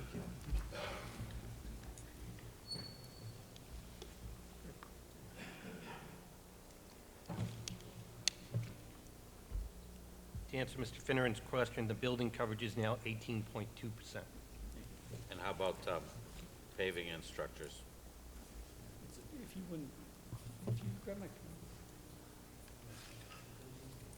I'll get it from the plans, Mr. Finner, and I'll verify it for you, sir. I just, at some point, I want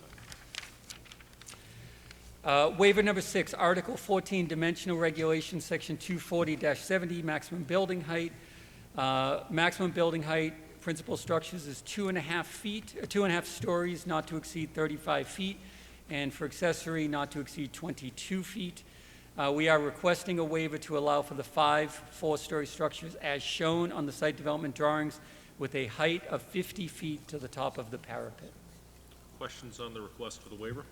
I thought that was reduced. It was, sir, it was reduced. 62. We were originally at 62 with a peaked roof. Yeah. We are now at 50 feet with the flat roof condition.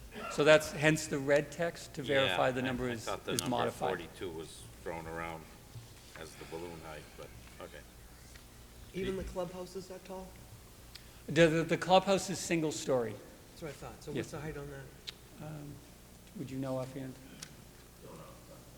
I will get that as well for you.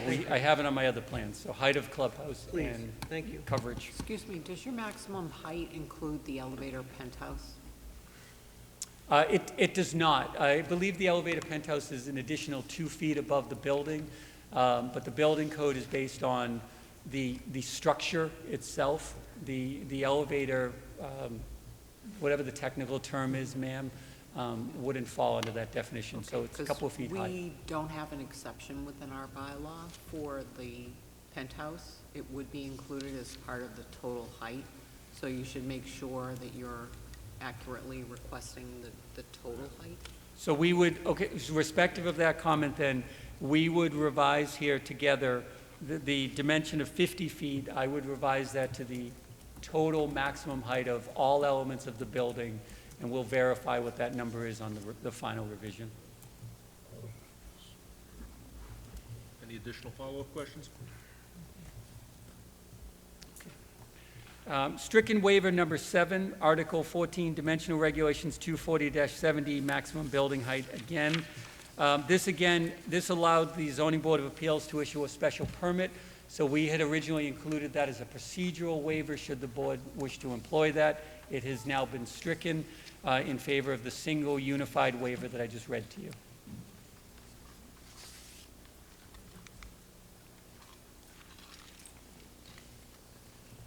Okay. Waiver number 8, Article 21, Coastal Pond Overlay District 240-97, which outlines development criteria within the Coastal Pond Overlay District, which this site is. Our waiver is noted, it is the applicant's opinion that the information required by this section has been provided, and requests a waiver to this section of the zoning bylaw to the extent applicable. So in our response information to the board, to all of your consultants, we have enumerated the information that the Coastal Pond Overlay dictates, and we believe we are in compliance with it, but would otherwise request the waiver from it. Questions from the board regarding this request? Mr. Chairman, I'm afraid I don't understand what I was just told. Okay. I just have no idea what he just said.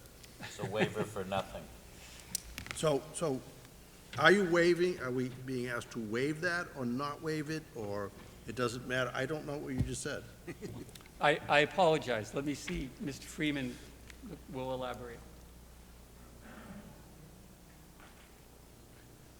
The Coastal Pond Overlay District has certain requirements for submission for information really aimed at the situation related to nitrogen. So what we're saying is we believe that we have provided that information, and we believe because it's going to be regulated by DEP that would control, but it would still be a waiver because we haven't formally gone through anything other than you standing in the shoes of any other board, including the planning board, to review it. So if you, in your findings, make a determination that we've complied with that bylaw, the overlay district, I should say, then we don't need the waiver. So we leave the judgment to you. It's as simple as that. It's pretty typical in a 40B to handle it that way.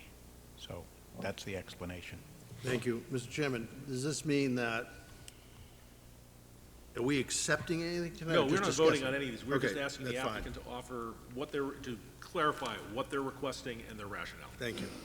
Thank you, Mr. Freeman. Nothing tonight is going to be binding on this board. Thank you. It's just to get into the record what is being requested and why.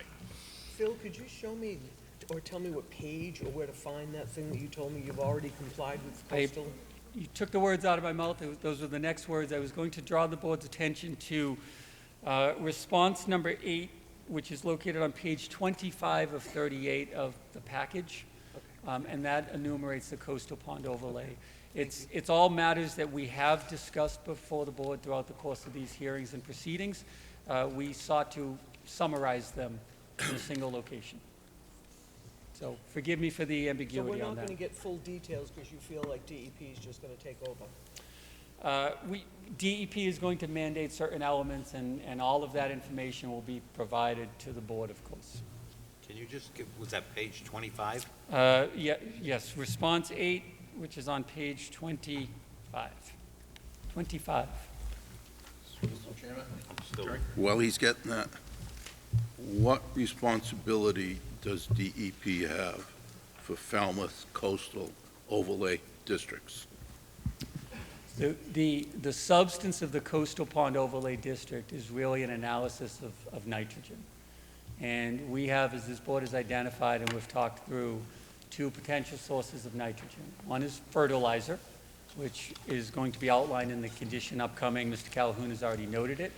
And the other, most notably, is the wastewater treatment plant. And that's under That is correct, sir. So that's the interaction between your coastal pond overlay and our project. Any additional questions? reading response 8 will probably fill in the blanks, but it's a little gray at the moment. Waiver number 9, Article 22, parking requirements, Section 240-106, number of spaces. The standards below, I'm paraphrasing, the standards below must be met without counting any existing parking necessary for existing activities to meet these requirements. The additional parking required for a change in use or addition equals the parking requirements under 240-108 for the premises as existing, or the actual amount of existing parking retained if greater. Requirements are added for mixed uses. If, for example, both motel room and restaurant requirements would apply to a motel with a restaurant. Our waiver request. The applicant is currently in compliance in providing 517 total parking spaces where 517 would be required based on the bedroom count.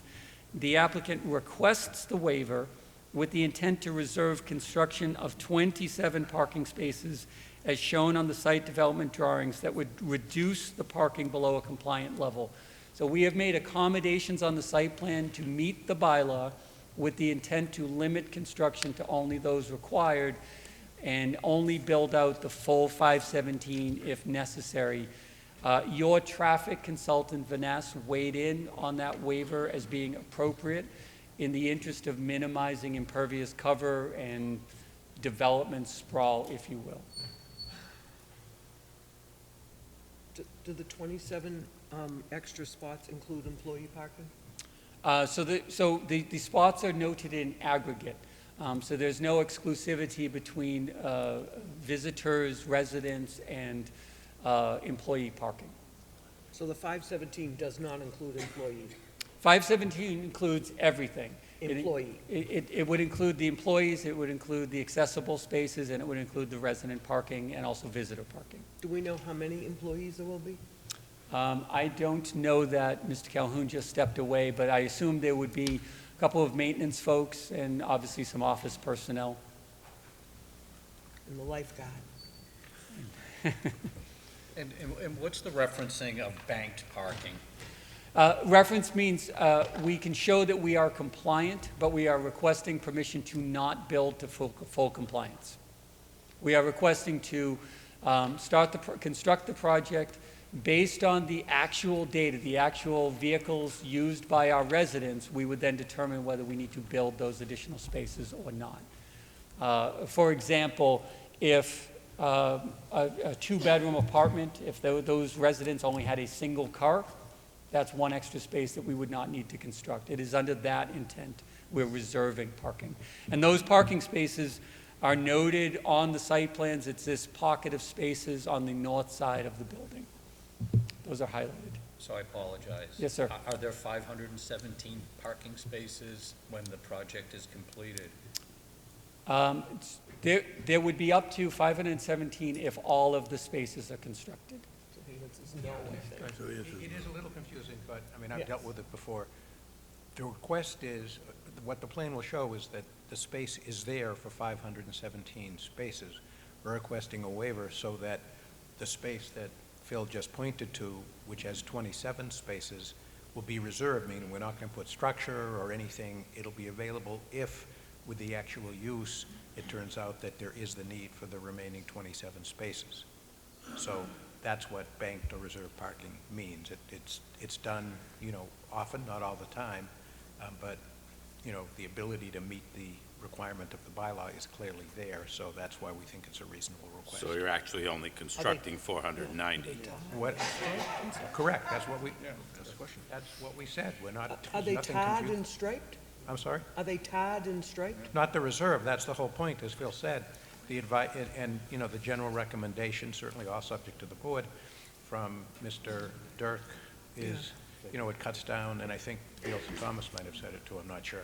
You know, it just cuts down paved area. But should the need really evidence itself, it's reserved to be able to be easily turned into the paving. Is there a for the financial space. reason why you're going below what's expected? I mean, it just seems you're, with what was just discussed with lot coverage, you're below by right construction. I just don't see the need to not comply with the bylaw. The reason that we went to banked parking is if you look at any of the studies and done on apartment buildings recently, they're overparked. And they're overparked. So you go into an apartment building and you'll look, even when it's fully leased up, everybody's there. There's too much black, there's too much asphalt. It's been overdone. So what the modern version of it is, the request is normally, is can you bank the parking? In other words, what you do is you structurally put the subbase in place, and then you sod it over so that it's green, so that if there is a demand, if you find out you need more parking, you just roll up the sod, pave it, stripe it, and you're back in business. But it's more environmentally friendly. The less parking, the better. But to have the ability to do it, if it becomes a problem, is what the bank parking program is all about. And if you look at the studies, you'll find that almost 9 out of 10 apartment buildings in, at least in Massachusetts, way overparked. So that's the reason for it. That's why Vanessa supported it. I think most conservation groups would support it. That actually makes a lot of sense. Thank you for that. How did you come up with the number 27? What's the formulaic part of it? Around 5%. Simply, hold on one second, David. Based on layout, so we obviously selected a bay of parking, so geometrically simple. So who's to make the determination that you need to utilize the bank parking? So as I mentioned, as the project is occupied, if the parking spaces is exceeded on a regular basis, it would be a trigger to build those additional spaces. So we Again, would be in control of making that You determination. make that determination? Yes. Building commissioner would make it, right? Oh, I'm sorry, building commissioner, thank you. Okay. Looking for the proper answer. Oh, building commissioner.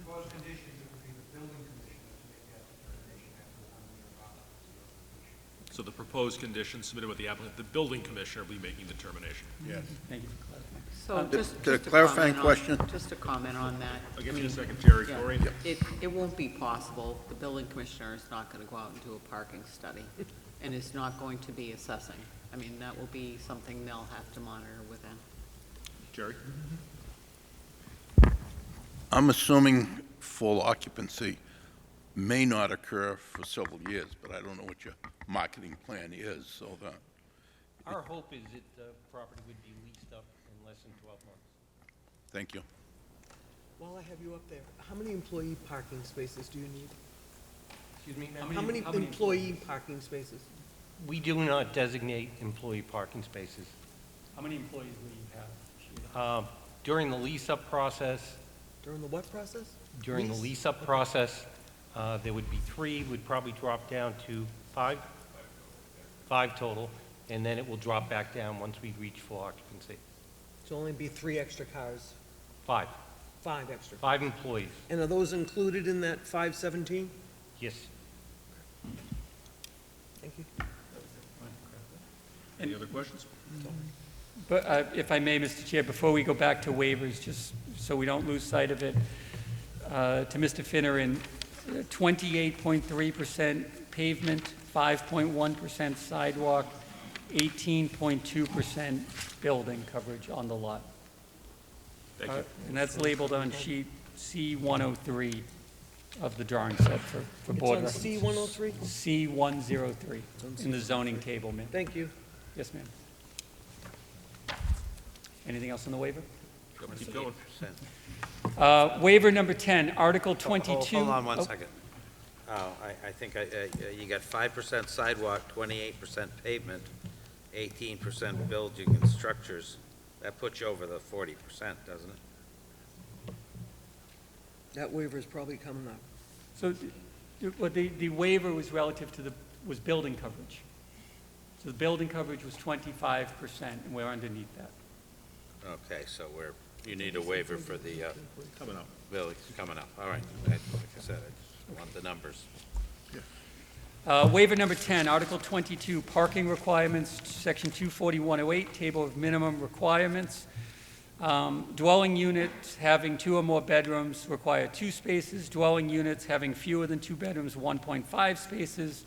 Multifamily developments, 1.5 spaces minimum per dwelling unit having fewer than 2 bedrooms. Place of public assembly, 1 space per 3 persons. Capacity based on Massachusetts State Building Code. This is a similar waiver in that we are providing 517 total spaces in compliance with that, but the waiver requested in that we are reserving construction of 27 spaces. So this is a duplicative waiver because of the way the bylaw has it written. Questions on the request? Stricken waiver 11, Article 22, parking requirements, number of parking spaces. We had originally endeavored some modification to the dimensions that the bylaw provides. We no longer require that. The spaces are 9 feet in width by 18 in length throughout the entirety of the site. The waiver is not necessary. Article 22, parking requirements, 240-108.1, which designates the performance of a loading space. We are requesting a waiver from providing a dedicated loading space. Designated loading zones are not necessary to residential development. Tenant move-ins that require the use of large vehicles or trailers shall be coordinated with property management and may entail identifying areas on site for temporary truck staging in lieu of dedicated marking. Said differently, move-in occurs on a temporary basis coordinated through the management, and trucks can be spaced on site where cars are not currently parked. Wouldn't it make sense, though, to at least have one in front of the clubhouse so that Amazon and/or the post office can make their deliveries without blocking traffic flow? So we would endeavor that one of the standard spaces accommodates the Amazon van, the FedEx truck, the UPS. They're fairly high turnover. They're in quickly and out fairly quickly to stock the mailroom and package room, as Mr. Calhoun identified. Other questions from the board? Yes. Is this standard in the industry? For multifamily residential, sir, it is very uncommon to provide a dedicated loading space because it's, quite frankly, after the initial lease-up, the space would go unused. So this is something you would find at an Avalon site? You could, I don't want to speak universally. I will speak to my own personal experience on the projects that I have worked on, which we do not provide loading spaces on any of them. Okay, thank you. Any other questions? Stricken waiver, Article 22, parking requirements. Section for parking areas of 40 or more spaces, bicycle racks facilitating locking shall be provided to accommodate 1 bicycle per 20 parking spaces. We had previously requested a waiver. However, the revised drawings, we've added bicycle racks and storage rooms across the site. We have 1 bicycle rack located at each building. We have 1 bicycle rack located at the amenity area. We also identified for the board we will provide lockable bike storage inside our maintenance building, which has been enlarged in size, and each of the individual buildings will also provide internal bike storage. So we've provided the bicycle racks that the code would dictate, or the bylaw would suggest. Okay. Stricken waiver 14, Article 23, Performance Requirements, Section 240-111. Reduce detrimental impact on neighborhood, visual character, including views and vistas, etc. We noted the waiver that requested screening as shown on the site drawings. However, we have removed that waiver in that we have provided the updated buffering that this bylaw would suggest that it is our opinion the waiver is no longer necessary. So we have removed it. We should be putting these up. I'm sorry, we can put them back up. Thank I you. apologize, we went to the site plan.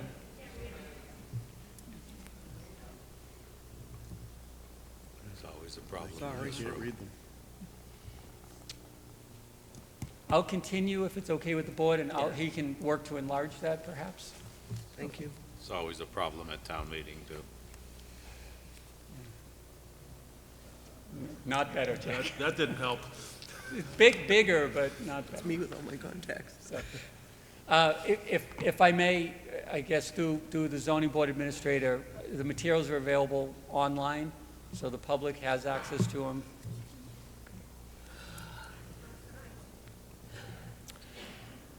Waiver number 15, Article 23, Performance Requirements, 240-111, Site Design. Reduce removal of trees with 4-inch trunk diameter or larger and reduce area of wetland vegetation displaced. The waiver is requested to construct the project as shown, which would include the removal of trees that could be larger than 4 inches within the limit of work area shown on the plans. There are no wetland disturbance areas on site, so it's the waiver for tree removal. Board questions on this request?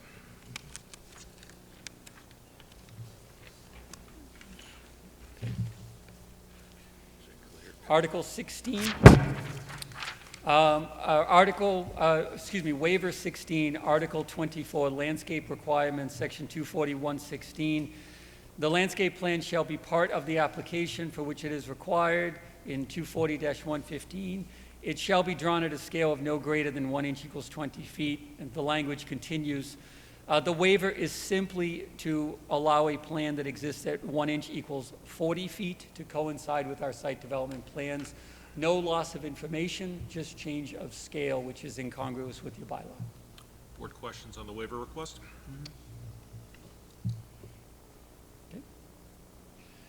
Waiver 17, Article 24, Landscape Requirements, 240-117. The landscape plan shall show the location of existing trees of greater than 4 inches in trunk diameter at a height of 4 feet 6 inches, vegetation to remain undisturbed, and then it goes on to elaborate on the nature of the vegetation being removed. The waiver, quite simply, a waiver is requested in providing specific quantity and location of trees greater than 4 inches in trunk diameter. Trees within the designated limit of work on the site development drawings shall be removed. It is simply to denote the area that we've shown and testified to on the plans. All of that vegetation would be removed within the limit of work without specific quantification of the number of trees. Questions from the board regarding the request? Tony? I have a question. I want to make sure I understand. If you're not identifying the tree, I understand what's going to come down, wherever the buildings are, that, I understand that. But with the natural vegetation exists today, does that have to be identified? Sir, we do not believe it needs to. The bylaw is intending to identify what is coming down, not what's staying. Not what's going to remain? Yes, sir.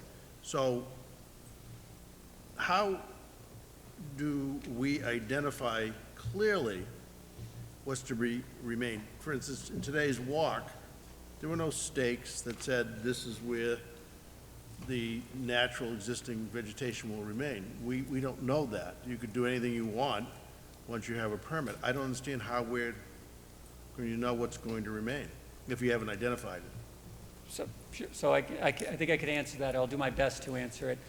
For the purposes of today's site walk, I think the bylaw indicates that the board wanted to see building locations and property lines. That's the information that we staked out and had ready for you. We didn't have limits of work noted on there. The typical program, order of operations, the site plans would designate for you dimensionally what is intended to come out, what we're keeping. At the start of construction, before any of the trees come down, it is routine for the surveyors to mark out the trees using caution tape or ribbon flagging or the like to designate in conformance with the approved plans what trees are to remain. Should the board wish to designate the building commissioner to review that, or the board themselves to review that as part of the construction process, that's when that information would be identified, and we could certify to substantial conformance with the plans. So, just to make sure, so the bottom line is, at some point in time, this is very, very important to the abutters and to this board. Some point in time, the natural buffer that is to remain will somehow be designated prior to construction. That is correct, sir. Okay, thank you. Other questions?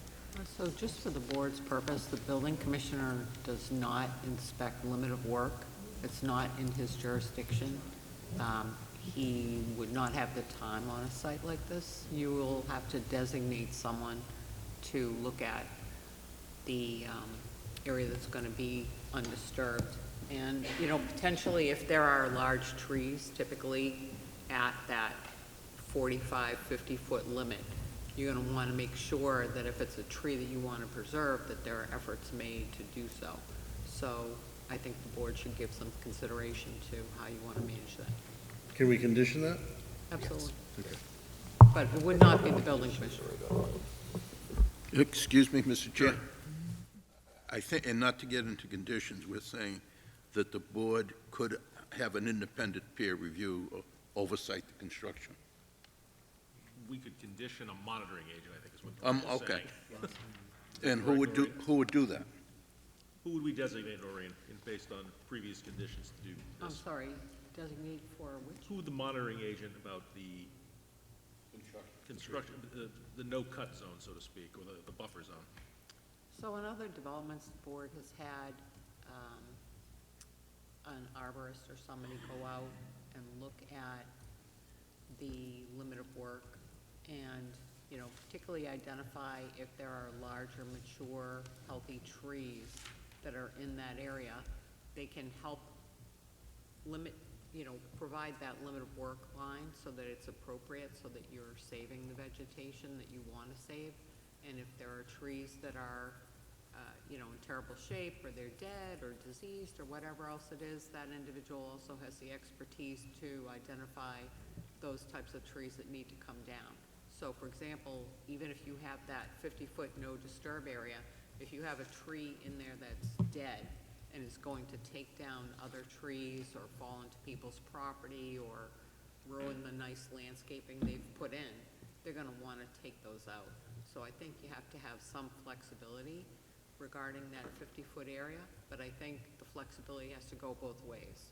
So you may need to take out some tree that's dead, but you may also want to provide extra space for some mature tree or trees that you want to save. And so it's reasonable to consider having a specialist help you with that. Additional questions? Mr. Chair, I don't know, does the town have a tree warden? We do. So we do, but they're not able to accommodate private requests on private property. They don't have an ability under their contract to be able to do that. So we would typically contract with somebody outside for that. Any other questions from the board? Continuing on, waiver 18, Article 24, landscape requirements, Section 240-119, performance standards. A waiver is requested from the specific sections of 240-119 G.1 and I.3, which outline specific species and interior island plantings. A waiver is requested from this section of the bylaw to the extent the site development drawings are not in full concert with the specifications. A landscape plan, a detailed landscaping plan, has been provided denoting appropriate landscaping for the project, including ground cover, soil, makeup, mulch, etc. The interior islands within the parking area are as shown, but the applicant has elected to preserve the exterior of the site to maintain more buffer to the neighboring residences. I'll pause there. Said differently, we don't have a lot of trees on the interior island as we've looked to put them in the buffer and on the perimeters and on the street trees for the roadway. And then goes on to say, additionally, a screen berm of 2.5 feet in height, supplemented with plantings, is provided along the denser residential properties. 2.5 feet is the height utilized by engineering calculations for headlight glare. In minimizing the height, the applicant is able to retain more natural vegetation. Questions from the board? Yes. Tony? So I think what this means is that this board must rely on the accuracy of your landscape plan and accept that or not accept that plan. So in other words, if we waive this, we're saying we agree with your landscape plan and that's part of the decision. That would be part of the decision. All right, thank you. Other questions? Could you give me a little more color where you're providing along denser residential properties as opposed, I thought the berm areas were in front of all of the parking areas, so why the differentiation of denser residential properties? Jack, could you go back to the site plan and then go back to the waivers? Just for clarity, what I mean by denser residential, these are the denser residential properties that I'm referring to on the south and the east, and the berm is located along that portion. That's what that's denoting. Thank you. Certainly. And then back to the waivers. Thank you. Waiver number 19, Article 26, Affordable Housing Development, Section 240-135, of which the town has certain affordable housing recommendations and restrictions. We have removed this waiver in that the affordable elements are in concert with that bylaw and in concert with the statutes, the state statutes for affordability, for the 25% that's been outlined. Waiver 20, Article 29, Earth Moving Regulations 240-150, which dictates certain criteria for removing earth from a site. We are requesting a waiver in the event earth removal is necessary for the project, and in the opinion of the applicant, the removal is not incidental to the development of a site for a building as outlined in 240-150A. What that means is your bylaw prohibits people from simply removing earth from a site without guidance and governance by the town. It is not our intent to remove earth from the site, but the bylaw does allow earth removal in conjunction with a duly issued building permit under Section 240-150A. So we are just making sure that there's adequate coverage that if and when we need to remove excess loam from the site, we are not incidentally tripping the earthwork special permit. And we can condition those times and how many trucks are going in and out and down Sandwich Road? Sure. Why can't you dump in the pit? So that's certainly a reasonable question. We don't know that we can't do that. Certainly many more questions to be asked, but as we're at the preliminary stage, we need to assume the most conservative, which is that it would leave the site, and that's what this does for us. Should all of that material be able to stay on site, this is, an insubstantial waiver, if you will, or it doesn't really do much. Maybe we put it in the gravel pit, maybe we put it in the berm, maybe we put it in the excess area. We just don't quite know yet. But this allows us to make sure that all bases are covered. May I ask? So if there's no quantification then, if the board grants this waiver, you can just remove as much as you Right. want, correct? Like, Too, yeah. there's no limit on your accessibility if the board grants this. There is not, ma'am, but the bylaw 240-150A also does not require quantification. It asserts that if the earth removal is necessary and pertinent to a building permit, it can be removed from the site. We are most definitely not conducting a gravel excavation operation here.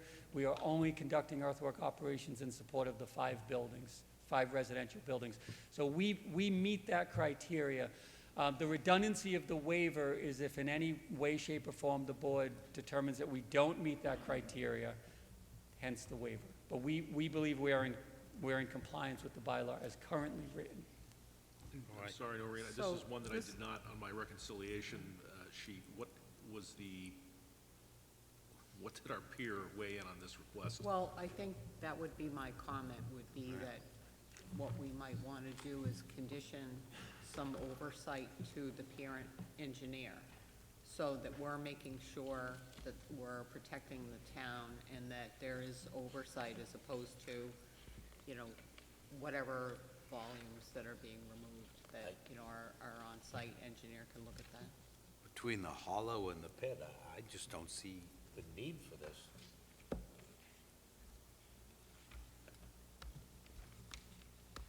I'd like to say, I need to review what the peer said. I'd like to see what, if town engineering needs to add a further comment on this request. Again, we're not voting on anything tonight, but I don't know if the applicant might want to submit a little additional information for the request. Also for the removal of all the trees and. Well, yes, sure. All that, we're gonna need a lot of information. Any additional questions on this request? I think this one is going to require some additional information. I mean, I just wanna let Phil know between the that. trees that are gonna get chipped, they could be composted on the site near, I mean, I don't see any need for this Phil, we're gonna at need all. more information on that one. Yeah, we're gonna. Understood. I apologize. What I'm sort of scanning through is to see what your consultant had already weighed in on relative to that specific waiver. But we can circle back to that in the interest of time. Please. Because it would only serve to make the pit a greener area. I mean, I know we have a Save you money, concern too. with all the trucks that are gonna be, Yeah.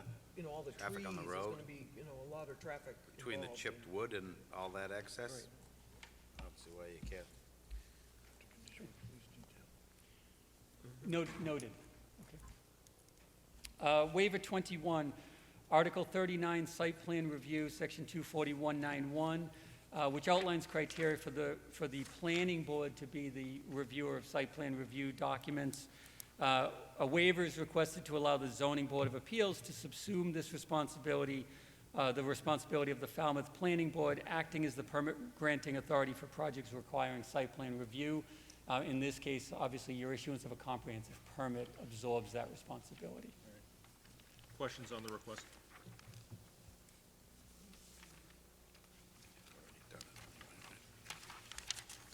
Waiver 22, which is Article 8, flow neutral bylaw for present and future sewer service areas, 180-55. I apologize to the board. This waiver should have been stricken.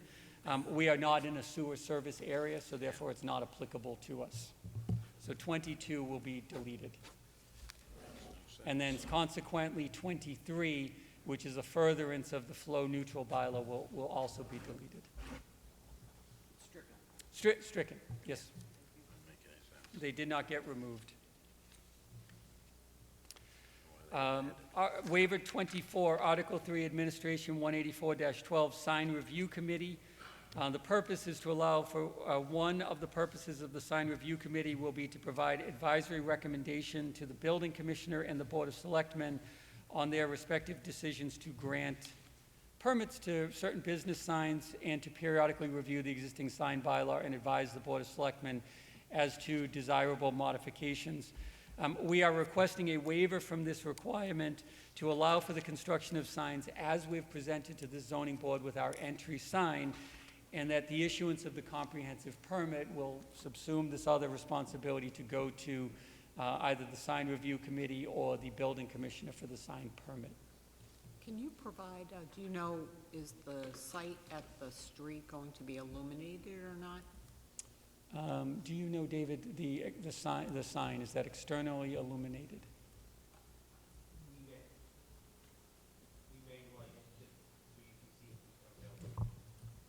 Okay, so, yeah, that would just be a detail you'd want to add in, just so that we make sure that it's focused on the sign. Any additional questions?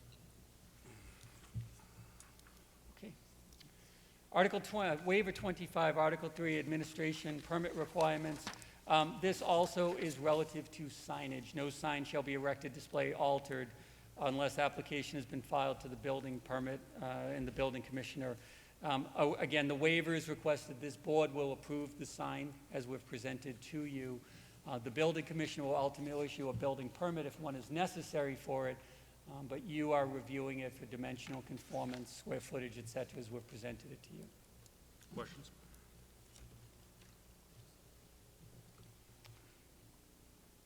Waiver 26, Article 3, Construction and Post-Construction Stormwater Management Applicability. No person may undertake a construction activity, including clearing, grading, or excavation that results in a land disturbance to an area equal to or greater than 1 acre of land, or will disturb less than 1 acre of land, but is part of a larger common plan of development, or sale that will ultimately disturb an acre greater to or equal than 1 acre of land within the town of Falmouth without first obtaining a stormwater management permit. A waiver is requested from the process of obtaining a separate permit from the Department of Public Works, as outlined in this section. The Zoning Board of Appeals shall subsume this responsibility upon issuance of the comprehensive permit. To clarify this, because there was a discussion with the town engineer, we will file for a stormwater permit. The stormwater permit puts us on record, it adds us to your system, it tells the town what is on site. We have agreed to do that for them. You, however, will issue the stormwater permit. You, through your process of approving this comprehensive permit, and your consultants are approving the stormwater management system that the engineering department would otherwise review on a normal application. So your approval through a comprehensive permit will carry forth to the engineering department. When we request the stormwater permit, they will issue it directly because you've already done all of the work that asserts it meets the town requirements. Yeah.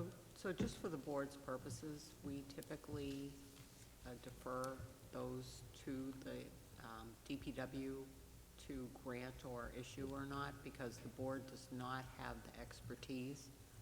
So I would suspect that that would be something that you'd want to stay consistently with. It's up to you. So if I may, Mr. Chair, so we acknowledge you may not necessarily have the expertise, but your engineering department has already brought in their consultant, CEI, who would otherwise review this. So any other application that went through the engineering department, they would engage CEI to review the stormwater. They are doing that same process on your behalf for this application. So what we're simply doing is consolidating the steps.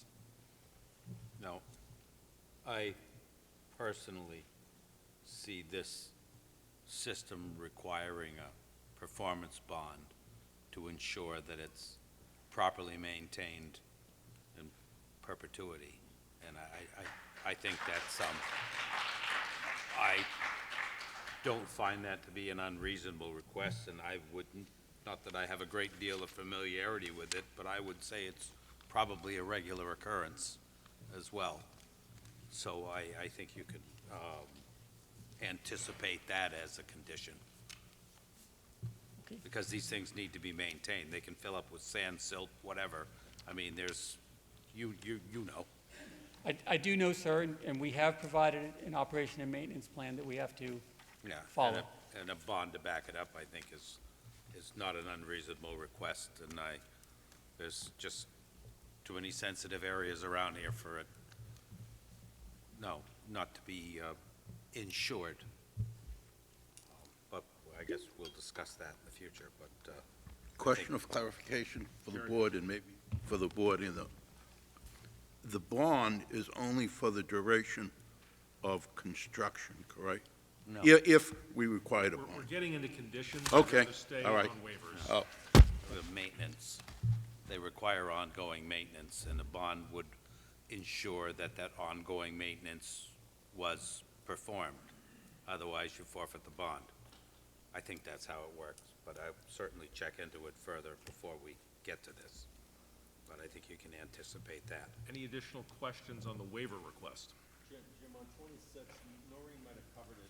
Is that coming in while the hearing is open? That process that you just talked Yes, about? sorry, through Mr. Chair, to answer the question, The CEI review is open.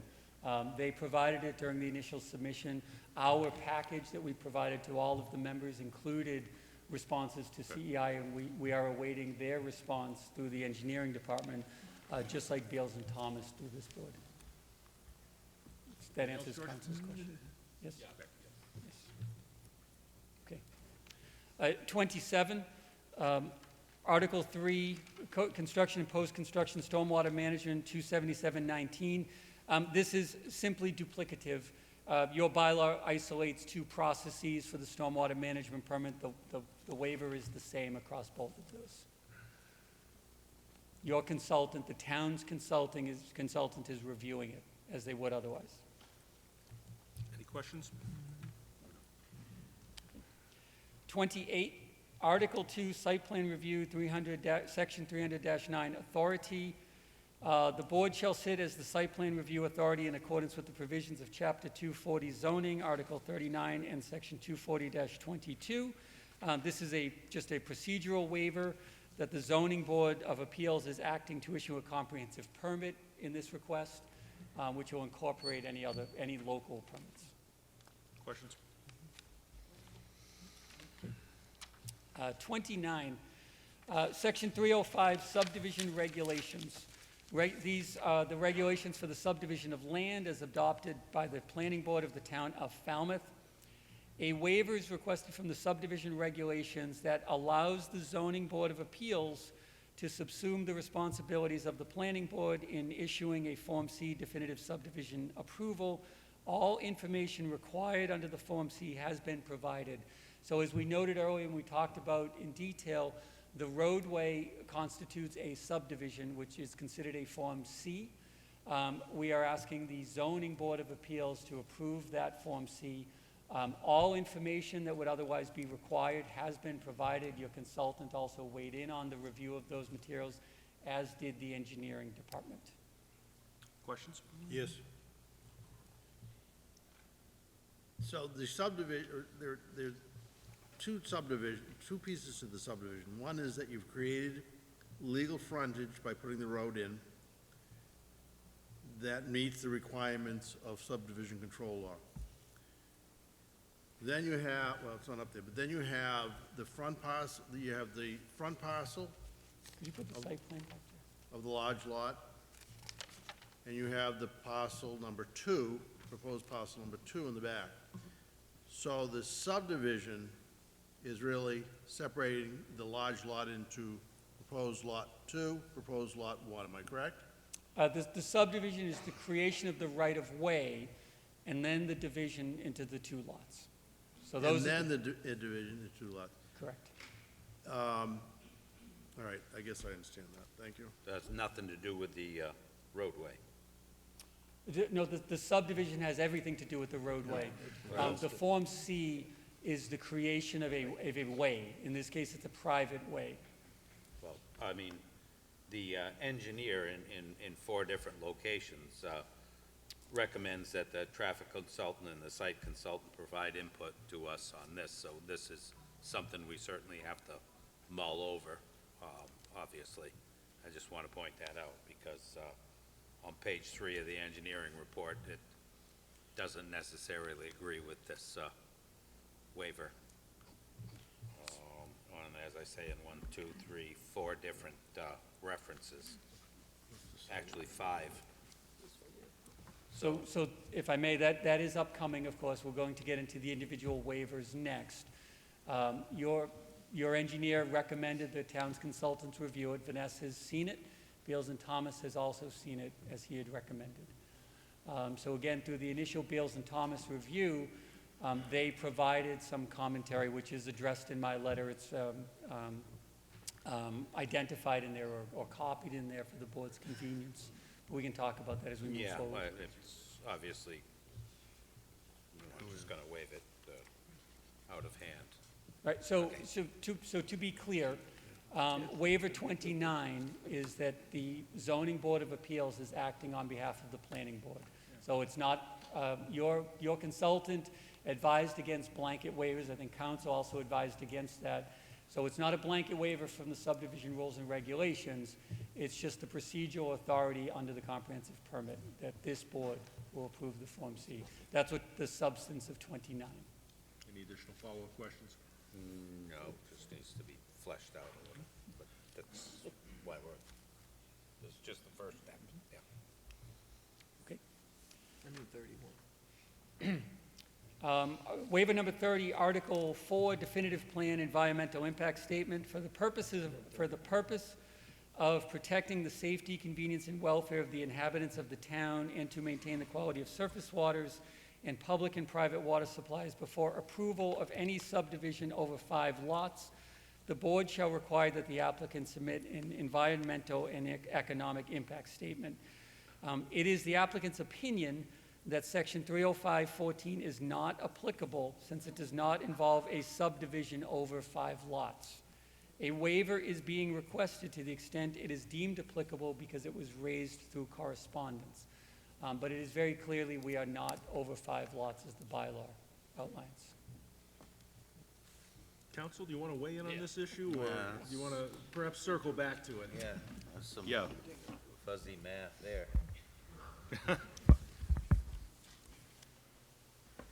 Yeah, why don't we just leave it for now? Okay. After that. Circle back. 31, Article 6, Design Standards 305-24A6. The intersection of center lines of streets with another street shall occur not less than 300 feet apart. Could you put the site plan back up, please? A waiver is requested to allow for the construction of a subdivision roadway as shown on the proposed property modification plan contained within the site development drawings where the intersection distance to Pinewood Drive is less than 300 feet, approximately 150 feet away. The limited project frontage along Sandwich Road prevents this condition from being met. Pinewood Drive is just off plan here, maybe where the number 12 is. We don't have the 300 feet of separation. Your consultant highlighted it and noted it, that there is a limitation on the frontage for us to achieve that. So the waiver, I don't want to put words in his mouth, he just notes that we literally don't have the frontage to make 300 feet of separation work. Any questions from the board? Yes. Tony? Then I guess we can't approve this then. I'm sorry? I guess we can't approve it. It's a safety issue. So it's our opinion it is not a safety issue. And, we will rely upon, obviously our engineering position, our traffic consultant's position, but perhaps more importantly, your engineering consultant and your traffic consultant's position that intersection distance separation, there's an ideal and there's acceptable, and we would consider this to be an acceptable distance. It does not compromise safety in any way. All right. Other board questions? Okay. Did you have a question, Mark?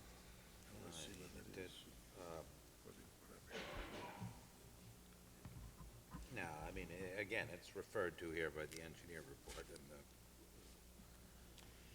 and 32, Article 6, Design Standards, Section 305-24, Streets, Section B, Subsection C, Widths, Alignment, and Grades, where it notes the minimum centerline radii of 150 feet. A waiver is requested from this requirement. The driveway has a smaller tangent distance but remains safe and passable for passenger vehicles and emergency vehicles with adequate sight distance for a low-speed roadway. So at the reverse curvature into our site, waiver 32 and 33 are interrelated. So, site plan, please. Right at the reverse curve, right here, we do not have 150 feet of reverse tangent length, and the minimum centerline radius is 100 versus 150.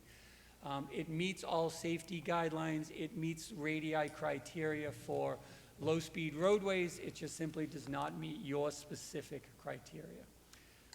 Your consultant weighed in on the initial waiver. This has not changed, that it appears appropriate for a low-speed roadway.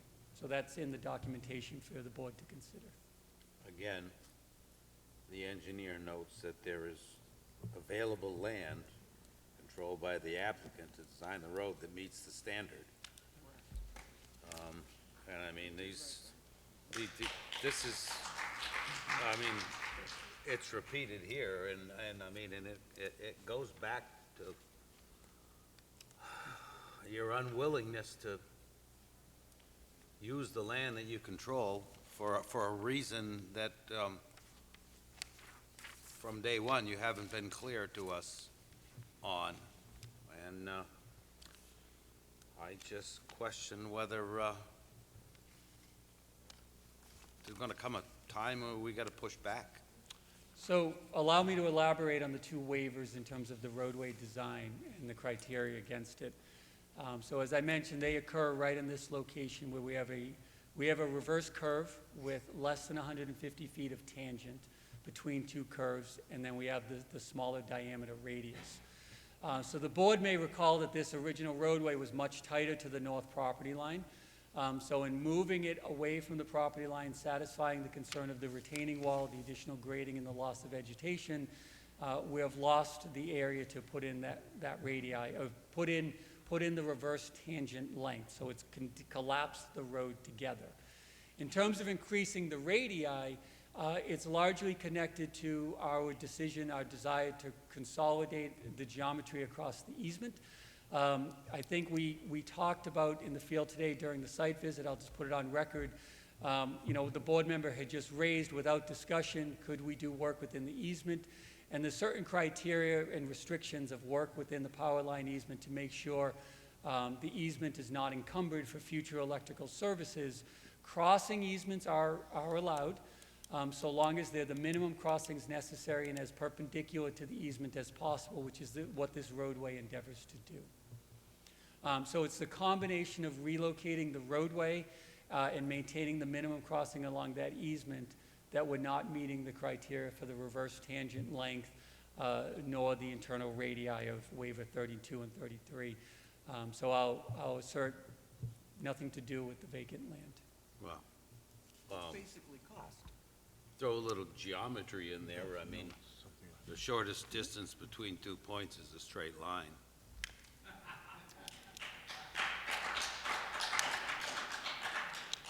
That is correct. Shortest distance between 2 points is a straight line. I don't think that we've been fully transparent I don't think throughout so the either. entirety of the process that the idea is to reserve the opportunity for the development of that future land. And that's what this roadway does and accomplishes. Well, I mean, you're continually and continuously asking us for waivers that anyone with any reasonable amount of common sense would see that they're really not necessary. And again, I mean, you just haven't been transparent with us, and you expect us to just accept these out of hand when, again, back to geometry. I mean, the shortest distance between 2 points is a straight line.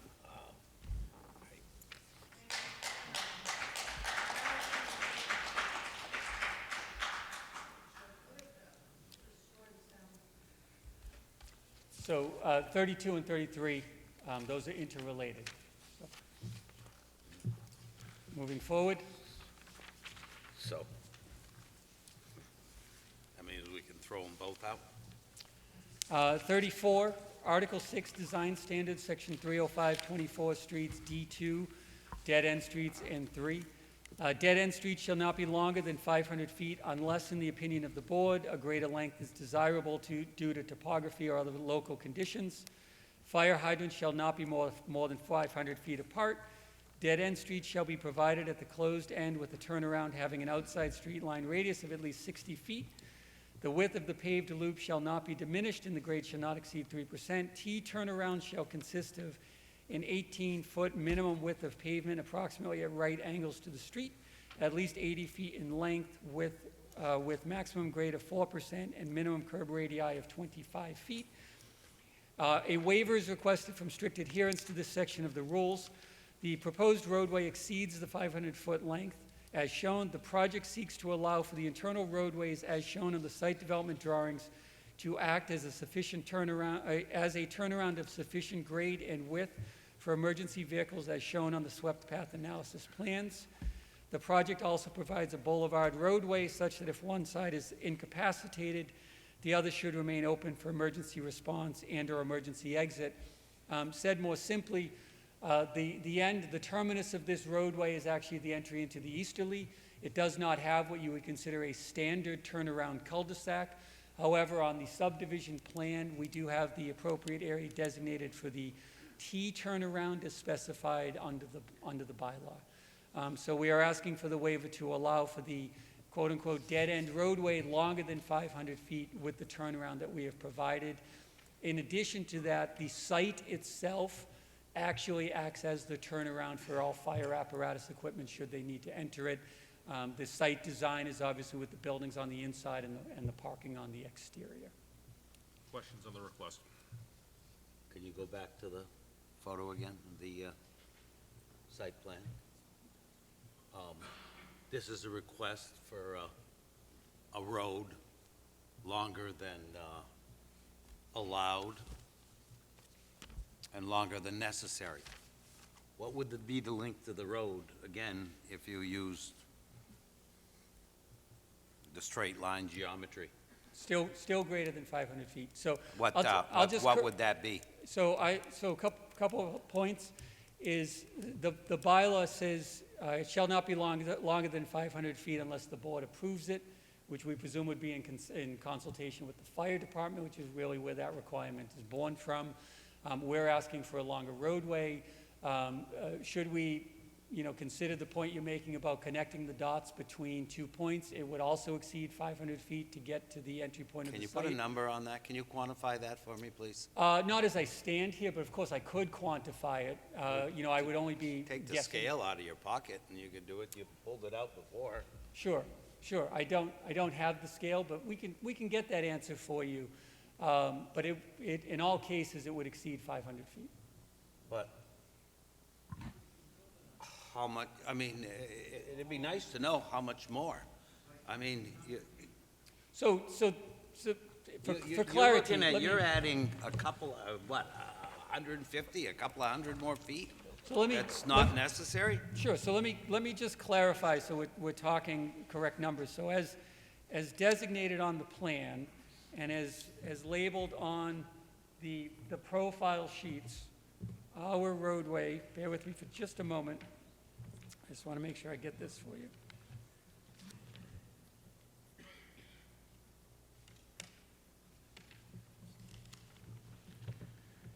The total length of roadway as provided is 1,485 feet, 1,485, exceeding the 500 feet. So that's 3 times, and you can't give us what it would be if it was straight? Well, we're certainly going to need that number, because, these roadway, so I think the way I would answer your question, sir, is you're asking for 3 times what more you than asked- more than the standards allow, and you could reduce that request considerably, and we're simply asking for a number, and you can't put it on it. So the way I would answer it, sir, is you're asking me for a definitive number. And while I'm not unwilling to provide the number, I don't want to guess and give you an incorrect number. What I'm suggesting to you is that if your premise of simply connecting the dots from point A to point B, what is that Absolutely. dimension? I know that this roadway, as it exists, is 1,485 from here to here. Would this, connecting the dots to that point, be less than 1,485? Absolutely. Yes, it would be. It would still be greater than 500 feet, and I would still request the waiver from you. I guess I would further assert that what I'm asking you to review is the plan that's in front of you, which is what your counsel suggested that we do, is provide this plan to you for your review and comment. So, follow. I have one more thing. The standard of a dead-end road, as Phil explained, starts from the olden days when you only had so much fire hose on your truck. That's why these plans, when you look for a waiver, you go to the fire department. You can shake your head, ma'am. It's a safety issue. Fire Absolutely. department, absolutely, in the fire department.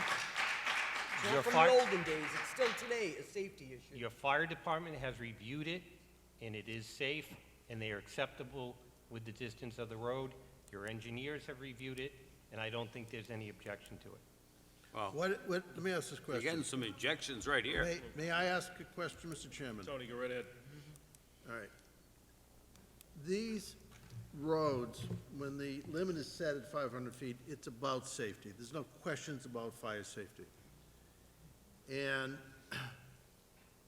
when you have a road that's nearly 1,500 feet long, you've eliminated the safety issue. All right, why did we even have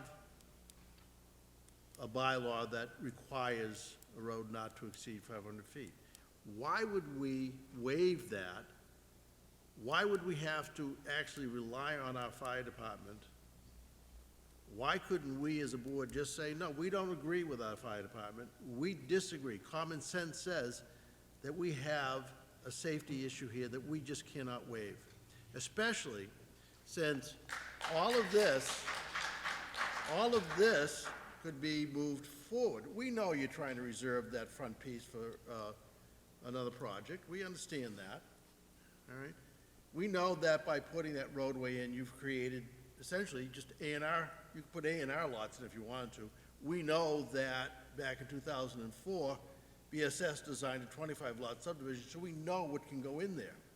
We know that you can straighten that road out with regard to the issues, but why don't, as a board, why don't we just consider that we believe common sense says we don't waive this? Why should we waive this? Because our fire department said we should waive this? If it's a question,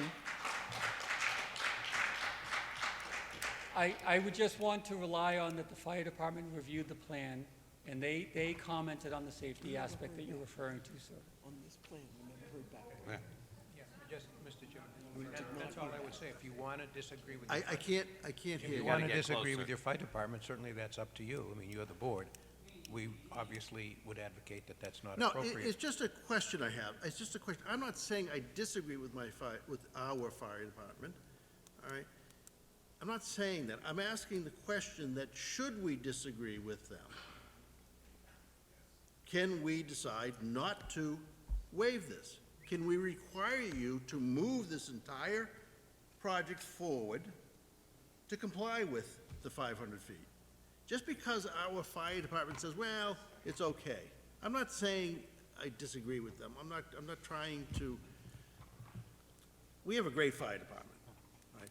But sometimes common sense has to apply here, and sometimes this board just has to apply common sense. So I'm not saying what we're going to do, we're not conditioning this right now, but I'm not sure we should just agree to waive something like that, especially when you have options to shorten that road. The answer is simply, Add on to that. We didn't say we disagreed with the fire department. You did. And I'm sure that if we asked the fire department, would it be better if that road was straight and shorter? They would agree with us 100%. And, you know, the geometry is the shortest distance between 2 points is a straight line. And there's some other old common sense. The old expression, give them an inch and they take a mile. That's what's happening here. I think it's quite clear how you feel about the project, and you may vote your conscience ultimately at the right time, including with conditions. There's also very strong case law. You don't redesign a project. If there's not a safety issue, you can rely on common sense, but there's been no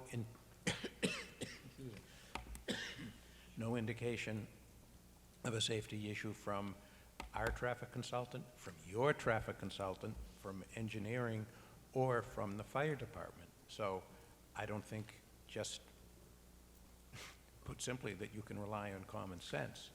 You can do whatever you want. The question is, will it withstand review? And we respectfully say that could you please direct the audience to let me speak? It's one of the most disrespectful audiences I've ever been in front of. Mr. Chairman, Chairman, you need to yell. I've been under the weather, so when we're done and we pick a new date, I have to leave at 9 o'clock. I'll stay if it's still interchange with you, but I'm not going to simply stay here at the risk of my health to be disrespected like that. I'm stating that publicly, and that's the only reason.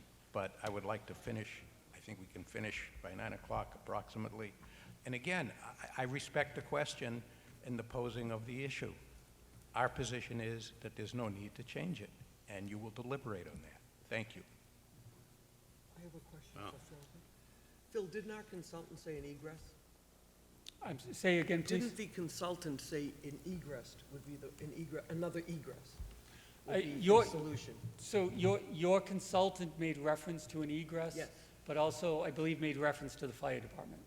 You know, the fire department is the ultimate, the arbiter here, you know, in terms of making sure the site is safe. You know, with all due respect, above the board, above myself, you know, your fire department, it has to work for them. You know, so we rely on their opinion, which is what they've provided. Well, we have all this property, we could do an egress for safety. Well, you know, it's something we could certainly talk about. I don't know the form and function that takes, but I only want to rely upon, you know, what we have for documentation at this point based on what's been reviewed. I guess, you know, one last quick little bullet point, so that way we can just sort of put it to bed and then move on with, as the chair desires. 500 feet is only about here. So I was looking at it, you know, as obviously the interaction was taking place. So again, the waiver exists regardless. Regardless of whether we accept the premise of connecting the dots between 2 points or the road as we've presented it to you, the waiver would be unchanged.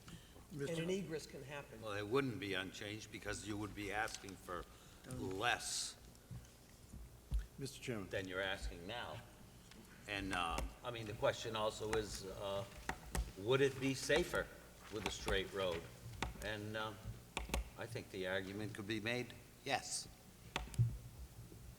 Tony?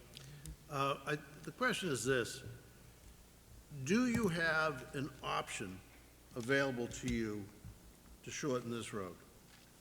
Is there an option available to the applicant to shorten this road? It's a yes or no, but is there an option to shorten this road? Probably is.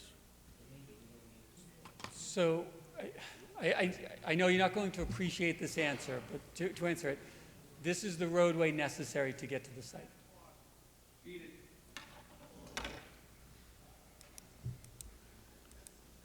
I may? Certainly. And again, I know where it's coming from, and I understand your view about the remaining land. That's your prerogative to not be comfortable with that. But what I can say is, based on case law and 40B, is no for the proposal that we have with the land divided as is proposed, which we have a right to do. It can't be shortened. And again, the case law is strong. You don't, zoning boards are not supposed to redesign a project, and we have a right to configure it as we want. The other thing I would say in terms of a straight line is, any traffic consultant would tell you that, you know, on an entrance like this, the curve actually slows drivers down. You have a straight shot. Whoever is living there, anybody else, people can drive a lot faster, which certainly isn't safer. So I don't even think that the premise that it would be safer by being straight holds water. Thank you. I'm sure there's case law on both sides of this, and I'm not willing to accept Mr. Freeman's assurances. All right, let's finish up, Phil. Got it? Please. Last one, home stretch. Stricken waiver number 35, Article 6, Design Standards 30540, street trees. Quite simply, the original layout did not have street trees. The revised layout has street trees. So the waiver is no longer necessary. The end. Any follow-up questions from the board about anything? George, anything else? Doreen? So following our site walk today, and maybe this is something that the landscape architect can look at, I do understand that there's a substantial area for a leaching field, and I think it's proposed to be grassed. One of the questions that I had was whether there could be a wildlife garden or pollinator garden or some such put in there to help support the natural environment.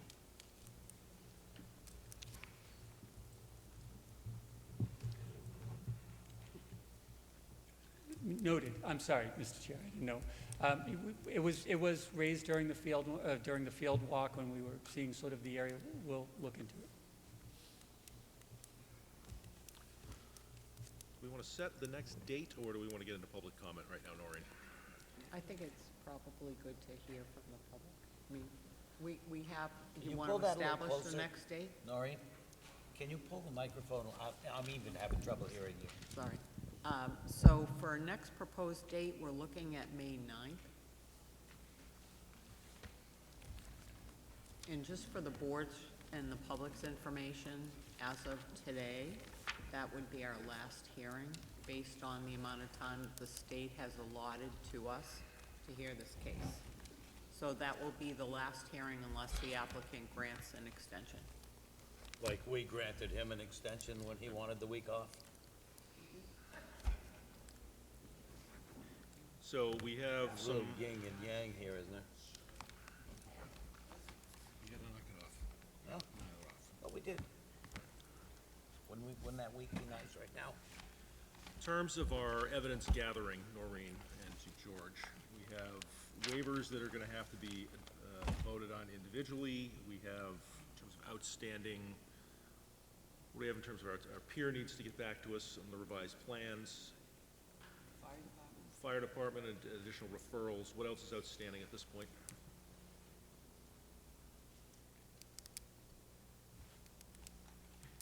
What else is outstanding at this point, Noreen? Stormwater management. So we will have a reply from the stormwater engineers in addition to our peer for the revised plans for our next meeting. We're waiting on CEI. The applicant said we're waiting on CEI. It's a lot to cover in one hearing. Yeah. I'd ask for an extension. Somebody yelled out from the audience, the wildlife study. I just wanted to mention, I received a letter that said I was CC'd on it dated yesterday. I received it from a member tonight disagreeing with what I said about the wildlife, the habitat study. And I don't appreciate it, and I'll be replying to it. And I think it's a big mistake that you're not giving any real feedback to issues that are coming up. So you can hide behind writing a 2-page letter and not delivering it to me, but it's not a legitimate response, okay? Because it calls for back and forth. So you have a lot to cover. In my opinion, you don't have enough time with one more hearing session. I would urge the applicant to agree to an extension of the public hearing deadline. And if they don't, you'll have to just have your last hearing session, be left with the information that you have, and then you'll have to deliberate on a decision and issue it within 40 days. So if that's where we're headed, so be it. What's the position of the applicant, Mr. Freeman? The position is that we don't think it's necessary at this time an extension. Certainly we'll consider it on May 9th if it seems appropriate, and if the headway has been made, we think that we have provided the information. Mr. Pucci, I emailed a copy of the letter to you yesterday. If it didn't I go didn't through- receive an email from you yesterday. I can show you that I did. It could be an email problem, but I know... I have my email right here on I'm my not phone. questioning your validity or your truthfulness. I'm saying that I have to go back to mine, but I know that I copied you on the email to Noreen. Right, and I didn't ask for a written response delivered the day before, which I didn't receive. I asked for a good faith response because it's an issue that people are concerned about. And the process, You can be the as process antagonistic calls as for you a would back like and to be. forth. Yeah, we The respectfully process calls disagree. for back and forth with the applicant and the board and the public, okay? A lot of issues are discussed during the public hearing that aren't necessarily in anybody's jurisdiction. It's a back and forth, it's a negotiation, it's something that the state encourages, the Housing Appeals Committee encourages, a back and forth process. All you're doing, you're sticking to one plan. If that's the way you want to do it, and close the hearing, we'll do it. Whoa. We'll deal with that on May 9th, but we have made many changes. Whether or not they're satisfactory, that's in your ultimate determination, okay? Number one. Number two, From the very beginning, months ago, and probably even before you were involved, but since then, we suggested workshops. You talk about negotiation, the ultimate workshop, the ultimate possible negotiation, properly done in Massachusetts, and the open meeting law and all of that is workshops. The board didn't want to do it. So I do respectfully disagree with you. Certainly, you're entitled to respond to the letter. I'm sorry you didn't get my email, but that's where we're at, so thank you. Oh, wait a minute, Mr. Freeman. I have one question for you. And before you get to that, just to clarify the issue, yeah, I'll respond to your letter, but so that everyone knows, you're refusing the habitat study that Mr. Goddard That is the clearly answer. laid out. We already had, you asked us to Yeah, you reconsider, refused and it. as my letter said. So that's the answer. And the main reason is also that the owner hasn't given permission, but we also, what you neglected to say, is put in writing the proposed condition, which our expert, based on. Look, if we're gonna play, if You're we're gonna play the interrupting. game, if we're gonna It's play this 9 game, o'clock. let I'm me, gonna go. I'm not gonna be interrupted. I'm not gonna be treated this way by any board member. well, let me If you have- clarify for you, No, because okay? you interrupted me. Go ahead, finish. Yeah. Earlier in this hearing process, weeks or months ago, we submitted the letter from Mr. Goddard that explained that even if there was a study that showed something, based on the state law and the habitat map as it is, the likelihood is that nothing further would be required other than the pre-construction turtle sweep and monitoring and protection during construction. And that's what we said we would agree to. So we're not being evasive. The answer is very clear. We said it before, and as my letter said, at a hearing a long time ago, I think before you were involved, the chairman agreed that we have complied with what the state law requires, and that's it. So I'm not going to get into any further debate, but that's the contents of my letter. Yeah, what I'm telling you the debate is that it calls for a back and forth and a give and take, okay? Mr. Goddard laid out what the habitat study would Excuse me. entail and the Can- seasonal Mr. Pucci, thing. hold on one second, there's a clarification that goes to your advantage. Mr. Pucci, you did not enter into this process until the board had completed 2 hearings. Just as you asked questions about stormwater and that things hadn't been submitted. They're already submitted, they were already reviewed. The habitat study was originally suggested that there be a habitat study conducted by the gentleman sitting right to your left. He suggested it. He asked the question. The chairman clearly said, it is not in the board's purview. We will not be going down that road. You can- We've also had significant testimony since then on that issue. Yeah. But and- testimony is testimony, sir. You can't keep saying that something needs to change. Then don't start putting words in my mouth. Sir, watch the video. No, it's a real problem because you're skirting the issue. Mr. Goddard laid out what the habitat study would entail. Yeah. And we asked you as a give and take, not that the board has jurisdiction over natural heritage issues, but a give and take. Explore the site. See what's there. Come up with conditions. Mr. Goddard laid it out. We asked you if you would do it voluntarily. You choose the day before the hearing to send me a 2-page letter about how you object to the way I characterized the request. It's a perfectly reasonable request, and it was still timely for him to be able to do it. So, and let me say something. You know, early on, Cape Cod Commission commented on this. Cape Cod Commission commented on this. Yeah. And they urged the applicant. We're going to To- leave right now. Yeah. We're going to leave. Thank you very much. All right, Peter. Thank you very much. Thank you. Hey, Peter, I just want to comment. It's a give and take. We gave you a week off, now we want to take it back. We don't have the time. Yes, we did. Yeah, we did. Cape Cod Commission, very early on in this process, in their initial review, urged the applicant that they would look at the site in its entirety because of the environmental sensitive issues that were on that site. You've refused to take that into account from very early on. And so if you want to go that way, we'll go that way. The board will have to close the hearing, and you're obviously headed toward litigation.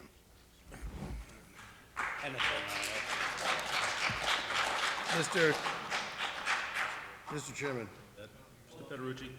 may I just ask a question? Out of respect to the chair, throwing documents, town You documents. don't push documents in my face, sir. I did not Nobody put- told you to come up here and Mr. serve Pucci- me with documents. Pucci, take the floor Don't and ever go do somewhere that. else. Don't come at me I have the like board. that. Can I speak No, to one? just a second, No, please. you don't run it. What we presented. Just a second, please. Go sir. ahead. Thank Let him you. calm down. To the audience, this board recognizes this is an exceptionally important issue, but I'm going to ask members of the audience to please comport themselves so we can get through hearings, so we can get to some public comments, so this board can hear your concerns based on tonight's testimony. 110. It's also improper, I didn't see what happened, I saw things flying. It's improper to be just walking up to the board as well, sir, to start handing documents to people. Absolutely. Okay, you need Out to of go courtesy- through the zoning administrator, or you have the courtesy at least to ask to come up and approach you with documents. We've had entirely too much back and forth tonight. I am not gonna run the Jerry Springer show here. I'm tired of the comments, tempers are running high. The points have been made, I don't want any more antagonistic comments back and forth. This is not. Clarification for the I board. turn, at this point, to turn things over to public comment. One Do you moment. want to submit something in writing to clarify, sir? And I appreciate that. Thank you. I do agree. Thank you very much. Thank you very much, Mr. Freeman. We're going to move into some public, don't worry, we got your hands. Public comment, I'm going to ask, it is 10 minutes after 9. The board has, during all these hearings, I would suggest, been very receptive. We've suspended our normal time rules. I would just ask that comments be brief and not repetitive. So on that, we will turn this over to public comment.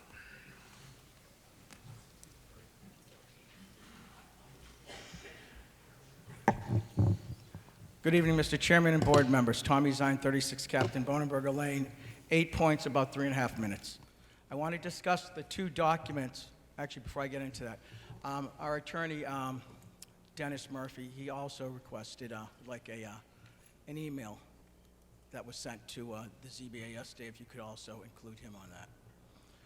Anyways, 8 points. I want to discuss the two documents Saxon Partners submitted yesterday to the ZBA regarding the wildlife survey and their additional conditions they're requesting. Number one, in the first letter I read, Saxon is refusing to conduct a wildlife survey. Saxon claims the sellers are refusing to give access onto their property. But in the purchase and sales agreement that's dated August 2nd, 2022, on page 14, paragraph 39A, Saxon does have the access to conduct their due diligence inspection for this property at 375 Sandwich Road. Nothing is restraining Saxon from conducting a wildlife survey, so Saxon should conduct one. Number two, wastewater. Saxon states they will give their best efforts to produce an effluent of 3 milligrams per liter for total nitrogen discharge. But 3 milligrams per liter is already required by Falmouth's wastewater treatment facility permit rules. So Saxon isn't really giving Falmouth anything. Number three, as Ms. Murphy pointed out, Saxon is over-designing their wastewater treatment facility in a way that, in quotes, facilitates the potential expansion of capacity and stubs for expansion of capacity, end quote. They suggest this expansion is for the residents in the adjacent homes who may want to connect at their own cost, but it can also serve Saxon's next project on the site. Again, they're not giving Falmouth anything. Number four, as Mr. Peterson pointed out, Saxon is proposing a 45-foot natural buffer and 10-foot parking berm. This is less than Saxon's revised project they presented at the ZBA meeting on April 4th. Number five, as Mr. Finneran pointed out, Saxon is offering $40,000 for sidewalk improvements. That's pennies for Saxon Partners. This project will eventually be valued hundreds, if not 1,000 times more than that. Number six, Saxon is offering only $20,000 for a biologist to conduct a turtle sweep for eastern box turtles 1 month before construction begins. There are many other projects where developers have spent a couple $100,000 to relocate turtles. Number seven, last one. I am requesting the ZBA to keep the record open on this project until May 15th. Even if we meet one more time, May 9th, before this May 15th deadline, Saxon has already submitted 800 new pages of documents. The citizens of Falmouth and our attorney will be submitting additional material, and I'm sure the ZBA peer reviewer could use the additional time as well. So please consider our request, keeping the record open until May 15th. I'm going to close with this. At our first ZBA hearing on November 30th, I talked about Saxon and the character of a man. We got our answer tonight. Thank you.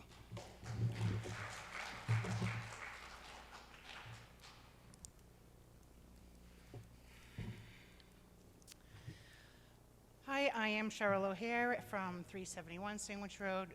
We're going to try to do a little presentation. Is that the Cove? Kensington. So when 40B projects were initiated, one of the goals that they had in mind was to make the communities better, to improve and make more environmentally friendly by making them walkable, to encourage the use of bikes, to encourage the use of public transportation, and to make them in areas where the inhabitants of that development will have easy access to everything that they need. This, I wish you could say it, I have an entire list. This is Kensington Court in Lakeville. It's where 105 meets 28 and 495, there's a train there. You can't see it, but there's no residential development around the 40B development. I also have, and I'm gonna, he's gonna show something else, but I have Mariners Hill in Marshfield is at 139 and 3A, no residential development around it. The Retreat at Union Pond in Wareham is at 28 and 25, no residential abutters. North Stoughton Village in Stoughton is at 139 and 24, no residential abutters. This is the Cove. Well, what did you do? That's Kensington Court in Lakeville. Now go to the Cove, please. So the Cove is in Hingham, and this is where Jimmy and I grew up. This is Route 3A, which runs north to south and connects you through Weymouth into Quincy, right directly to Boston, or south along the waterfront into Hull, Cohasset, Situate. You can see where it says the Cove and there's a little red arrow. If you follow that to the right, Hingham Woods Condos, that's a huge condo complex. Across the street is a supermarket, a strip mall with department stores. It has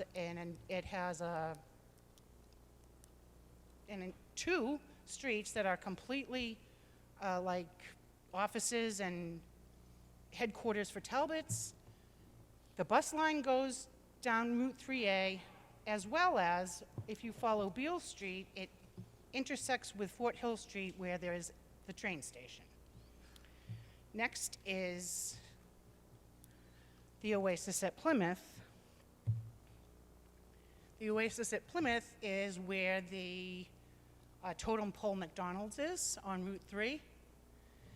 It's hard to see, but that's Long Pond Road and Route 3.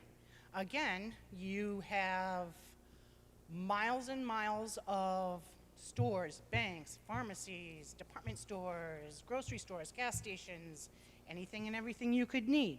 And I have an entire list that goes endlessly of all of these different developments where if you live there, you can walk to what you need, ride your bike to what you need, hop on the highway. It's easy for whatever you could possibly need. Now, 375.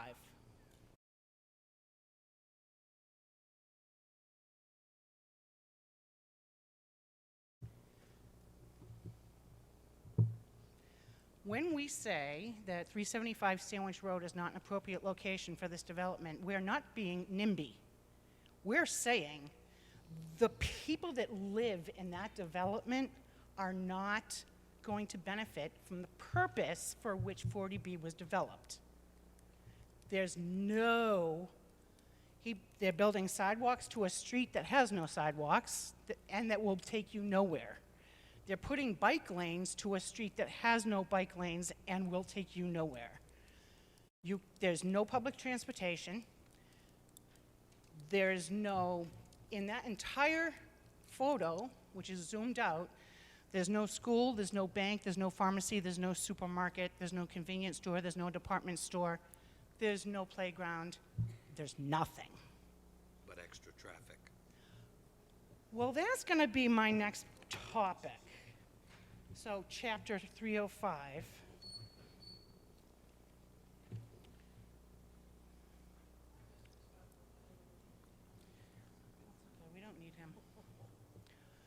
Chapter 305 of the Town Code Subdivision Rules and Regulations of Falmouth.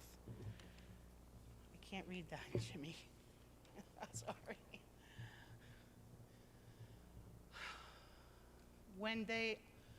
When you're submitting a plan or a proposal, one of the requirements is that you need to include the location of any existing buildings situated within 25 feet of the property to be subdivided, the location of any private wells within 100 feet of the property being subdivided. Their response. So on the list of questions that they were asked to respond to,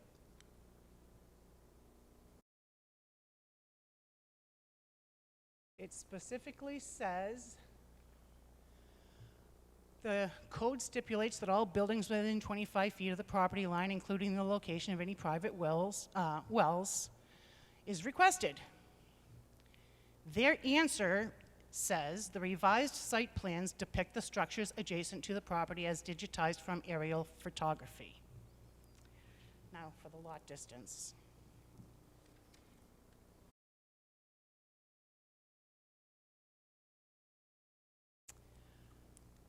They have submitted so many of these kinds of diagrams and depictions of the property and the development and what they're doing. And this is just one example that I pulled out. If you look at the, Jimmy, can you blow that up for me? If you look at the bottom in the middle right there, it says James O'Hare. That's the property that we own. Along our most northern border is about 474 feet, and you can see that our most easterly property line also abuts the property. We have almost 600 feet of property line abutting this property. And where it says no structures.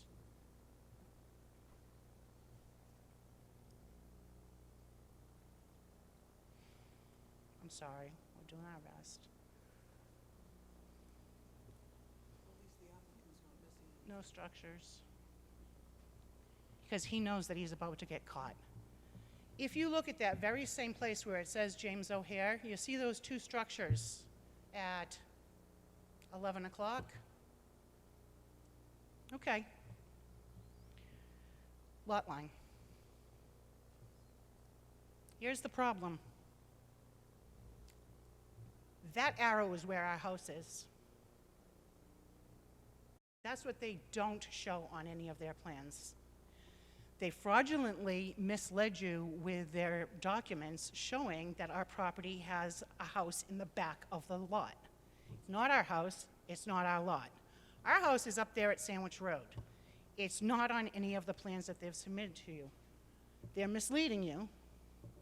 They're doing it deliberately because at the last meeting I pointed out that on everything you see, my house is supposed to be on there, and it's not.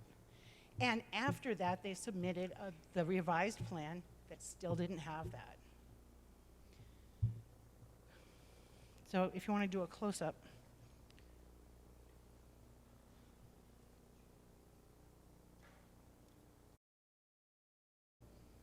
This is actually, I think, oh, you can hardly see it.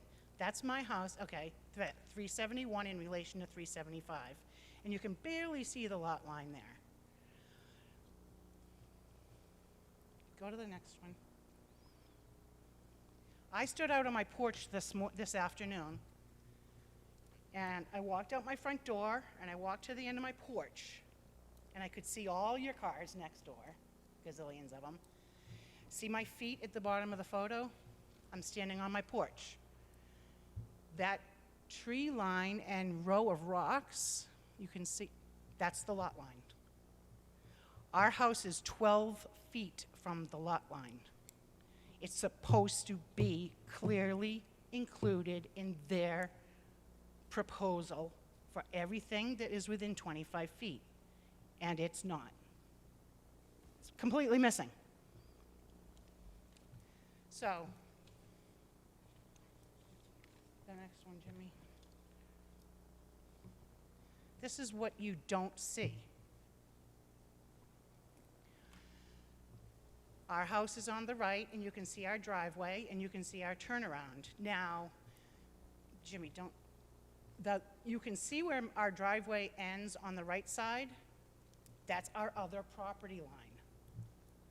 So we have a driveway that is parallel to the property line. We have a turnaround, and then if you see that rock that's right in the middle of the photo, that's the other property line. So now, if you keep going to the left and you see the Rodriguez house, that's where thousands of cars are going to pour out of there, in and out all day, every day, and that's my driveway. So I have a safety issue. If this is allowed, I'm going to consider us aggrieved, because I have a safety issue getting out of my driveway if that is a 4-lane boulevard with thousands of cars passing in and out a day, with no place else to go. Every single car that goes in and every single car that comes out is going to be right there. Every FedEx, UPS, post office, Amazon, ambulance, police, delivery truck, snowplow, garbage truck, everything. Please make note that where our house is, on the left side of our house, there is 3 windows on the first floor: the living room, the kitchen, and the bedroom. And there's 3 windows on the second floor, which is the bathroom and the other 2 bedrooms. Light pollution, noise pollution, every kind of a nuisance that can possibly arise from this is going to be feet away from us. So we're aggrieved, by definition. Now, here's a couple of things that I wanted to talk about. First of all, the traffic study. Jason seems like a good enough guy, seems pretty professional. I don't think that using some equation of adding a certain percentage over their findings is the necessarily wrong way to do it. But the base that they begin with is where the issue is. Because I started out introducing myself for the first time by saying, who is Mario Perrone? And Jason didn't know. Mario Perrone is the guy who came and put the line across the road to count the cars. But if Jason doesn't know who Mario Perrone is, where are these numbers coming from? There's a conflict in my mind. The other thing is, they were kind enough to make a 45-foot barrier-ish, 50-ish, on the end where they're developing. But what about down here? Well, down here, we've got 2 issues. Number one, when your house is, when your property line is on Sandwich Road, your house has to be 35 feet from the street and 25 feet from a side road. My house has to be 25 feet from my lot line if it abuts a side road. It is not, nor will it ever be, 25 feet. So by granting them permission to do this, you're putting our property in non-compliance of the zoning laws. And I don't think that I want you to do that, because I reserve the right to do what I want with my property later in the future, and it needs to be compliant. Speaking of the right, reserve the right to do what you want, everybody wants you to consider and respect the fact that they reserve the right to do whatever they want with their property. But when you ask them a question, they say that they're only asking you to consider the proposal before you. So therefore, please only consider the proposal before you. Don't consider what their future plans are, because their future plans don't matter. We're only looking at the plan before you. You can't say, well, we're going to allow this because of future plans, because that's not what's before you. What's before you is this. So it either works or it doesn't. without considering future plans. They're not considering future plans, so I'm asking you not to consider future plans.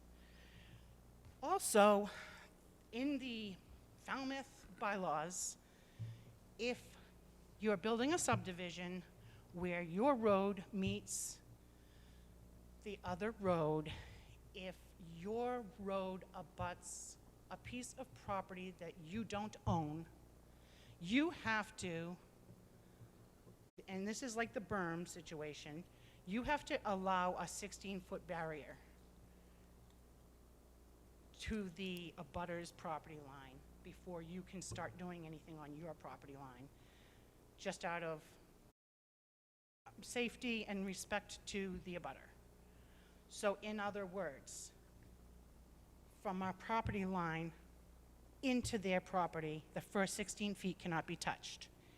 At 16 feet, that's when you can start looking at your grass, your trees, your sidewalk, your pavement. I am allowed a 16-foot barrier. On top of the fact that I don't have 25 feet between me and the property line. I'm supposed to have 41 feet. And their plans don't allow for that. And I'm going to be non-compliant to the zoning. I'm going to be non-compliant to the zoning laws. So these are all things that I want you to consider. We will be aggrieved. We will be aggrieved by just the nature of them moving forward in any way, shape, or form. What's really cool about being the only one on on Sandwich Road is that that makes my case unique and specific, which I think is a prerequisite to any kind of appeal process or legal action. So thank you for your time. Procedurally, it's 9:30. How would the board like to proceed? I understand. We have, how many additional speakers do we have requests? 1, 2, 3? I'll give them 15 minutes. What is that, 3 15? minutes a speaker. 15 minutes. All right, is there a vote to continue the business of the board until 9:45? Second? All those in favor, please say aye. Aye. Opposed? Thank you. I've been here 3.5 hours. I'll make it 3.5 minutes or less. My name's Kathleen Crowley Braga. I live at 63 Deepwood Drive. I'd like to first object to the fact that a list of waivers was not made public before tonight's meeting, or at least in a font or paper handout to the community members that are sitting here tonight so that the public could have an opportunity to prepare comments. We've sat here for hours, month after month, and now finally the engineer tells the truth about the future development.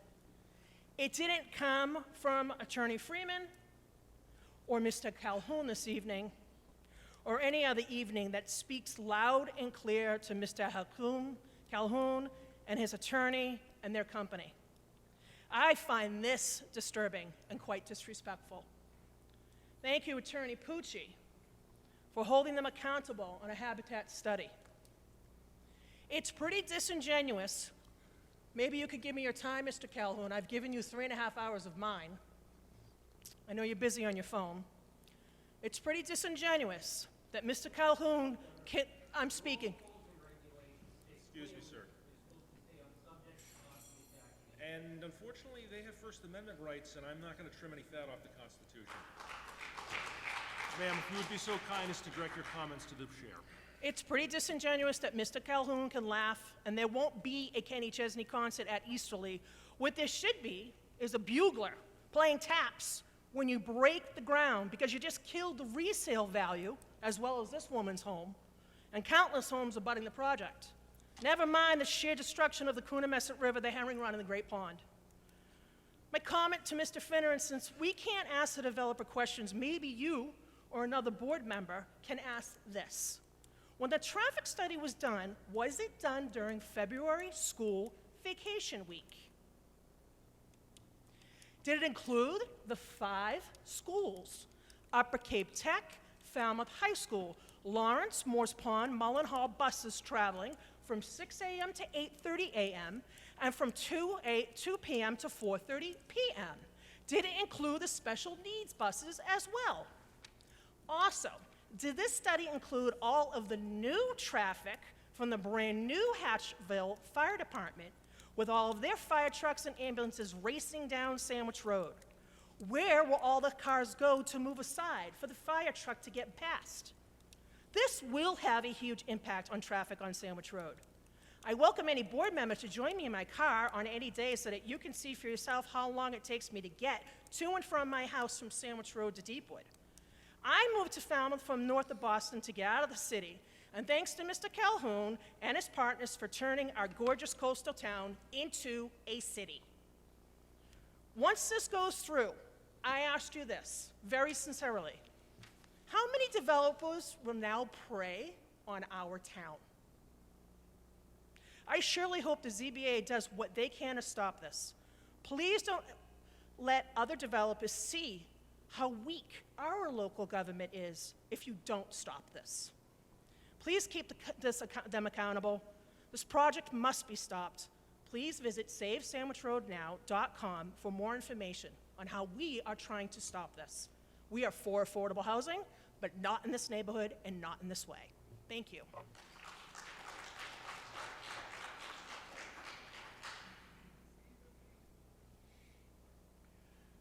Good evening, folks, and thank you for the opportunity to speak. Ralph Herbst, Precinct 8. I just want to remind you that I've mentioned before I was on the planning board for 14 years, and we heard dozens of applicants with projects, commercial projects. Never, ever in my recollection did I ever consider more than 2 or 3 waivers on a project. The fact that there were over 30 waivers tonight asked by the applicant to your board that you need to consider so that their project can go forward. It's, first of all, as a 30-year resident of Falmouth, I am insulted by that. If anyone had ever come to the planning board and asked for 34 waivers on a project, I would have, if I was the chairman, and I was twice, I would have asked them to please leave. That's outrageous. I need to remind you and congratulate you on the fact that you folks don't receive any salary at all, where the applicants who represent their proposal, I'm sure, are well paid. It's a shame, really, that they have come to you with a project that no one in town wants. It's an insult to the town's character. We are a small coastal town that has total capability of handling our own affordable housing. I've mentioned it before to you that we have 3 organizations in town that work on affordable housing all the time. And they've been very successful in doing that. So I just want to remind you that the entire town of Falmouth has great respect for you and also has great faith in the fact that you will do what is right for the people of this town.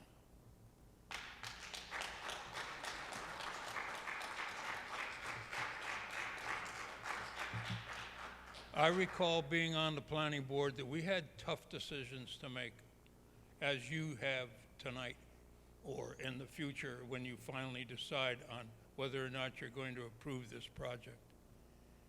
I'm quite sure that you're not going to grant more than 30 exceptions to their proposal. It's just unheard of. And it's a shame that the applicant doesn't realize that the people of this town don't want them here. It's a shame that they are going to such effort to propose a project in this town where I'm quite sure I'll be accurate in saying it will be a very caustic environment. It's a shame that there's not one person in this room that I'm quite sure is in favor of this. You read our local paper, you read the letters to the editor, you read the editorials, and there's no support for this project. So I just want to remind you that you're the last firewall to protect the people of this town from a development such as this. Thank you very much.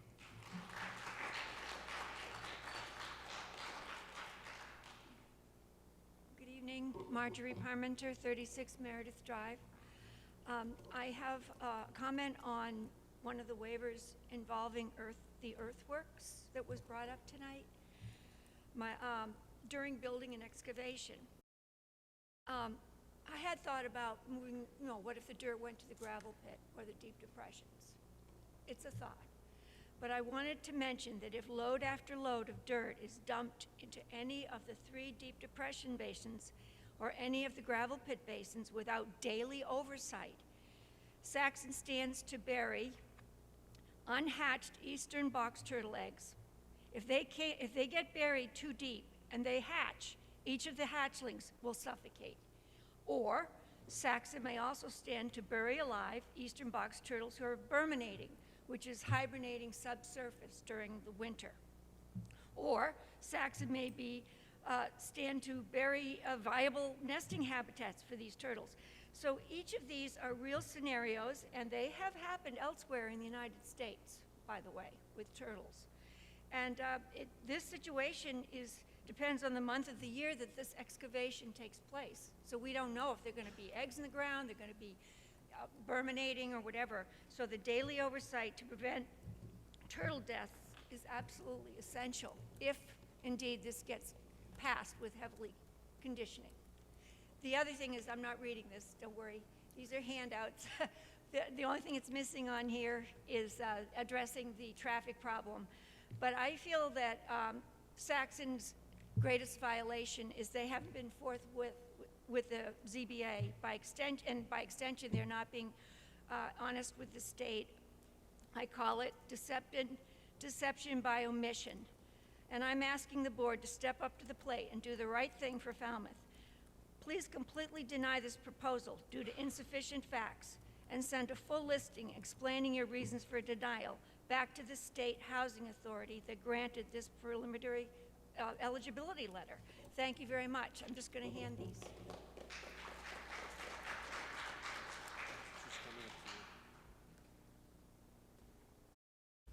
Good evening and thank you. Raymond Fuller, 313 Mara Vista. I'm going Cliff Notes here.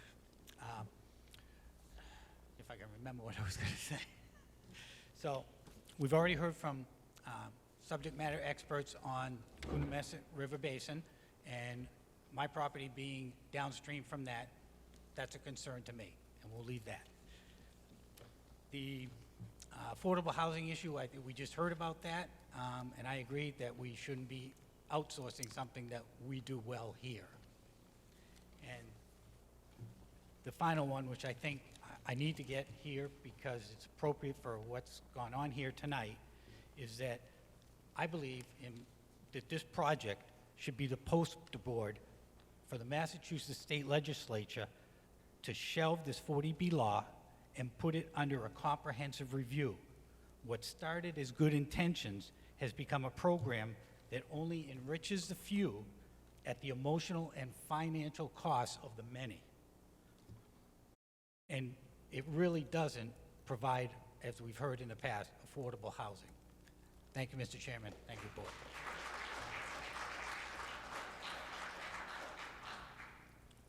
Paul Donovan, 21 Pitch Pine Lane.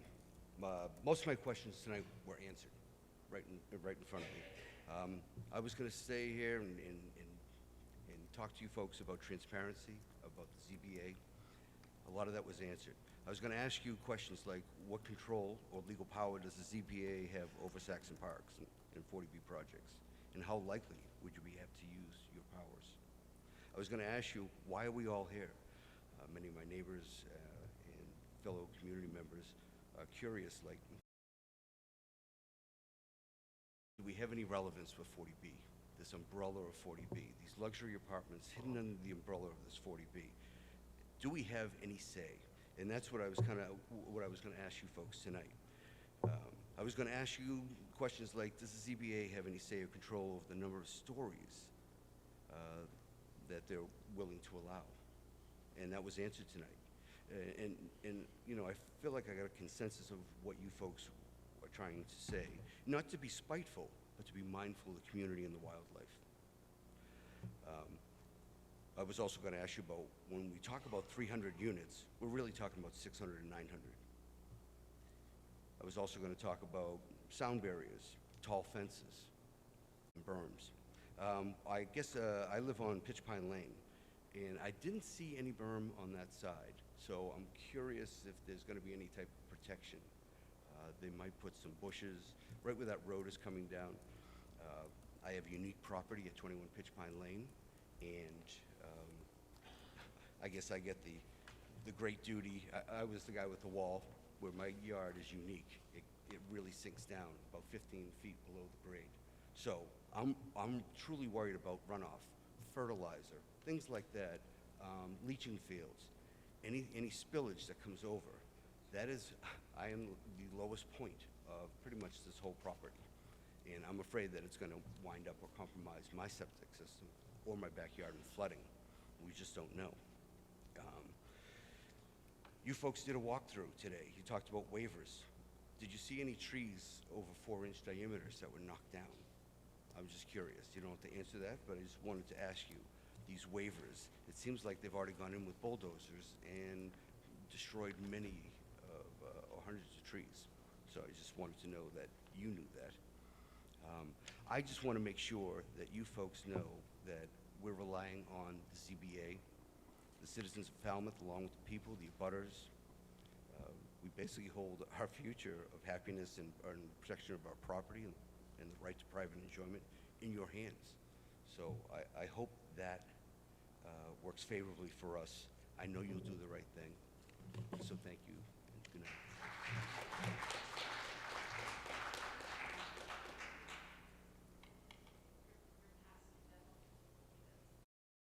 Another 15 minutes? I think I'm last. Please. Hi, I'm Wendy Bissler. I'm president of the Coonamessett River Trust. I, of course, am appalled at the fact that there's stonewalling basically on doing a habitat assessment of this property. I mean, remember that when I was here last time and I put a letter into the Enterprise about the fact that part of this land is been deemed or identified as a critical natural landscape by the Mass Wildlife, and that's because it connects to the Coonamessett River, which is designated as the core habitat. So again, this parcel plays an important role to the Coonamessett River, and I think it's important that we know what kind of impact this development would have on the wildlife on this property. I also would hope that I would love it if you would deny this project, but if you do continue, I hope you put conditions on it for if any lawn care, follow the guidelines of the Falmouth Friendly Lawns. I hope everybody watching and in this hall will also follow the guidelines of the Falmouth Friendly Lawns. You can go on the website and the town and follow and see what those guidelines are. There's things like keeping your lawn high, keep the clippings on the lawn, don't take them off, only fertilize in the warmer months and do it sparingly, don't water, only water deeply once a week, so forth. I hope that all of us will follow these guidelines. They're good for the town and they're good for our estuaries. Thank you.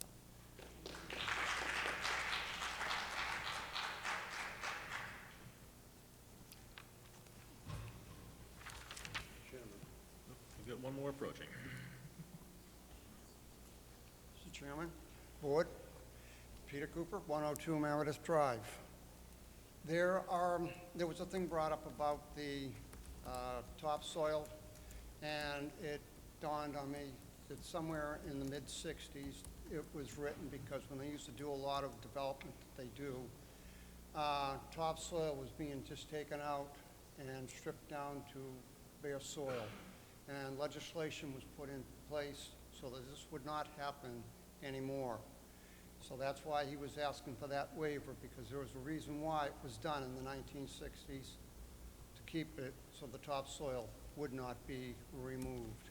And as before, when I showed you, sir, that tree is 60 to 70 years old. Those trees in there are older than I am. So I would suggest that the trees, if they're healthy, leave them. And the other ones, which are now, because we have that pine tree, which is now dying due to the fact that the insects are getting into them. And my neighbor next door has, I believe, 4 trees already dead that are close to 100, 120 years old. So it would behoove the department here to make sure that things are held delicately in a balance. Thank you. Good night.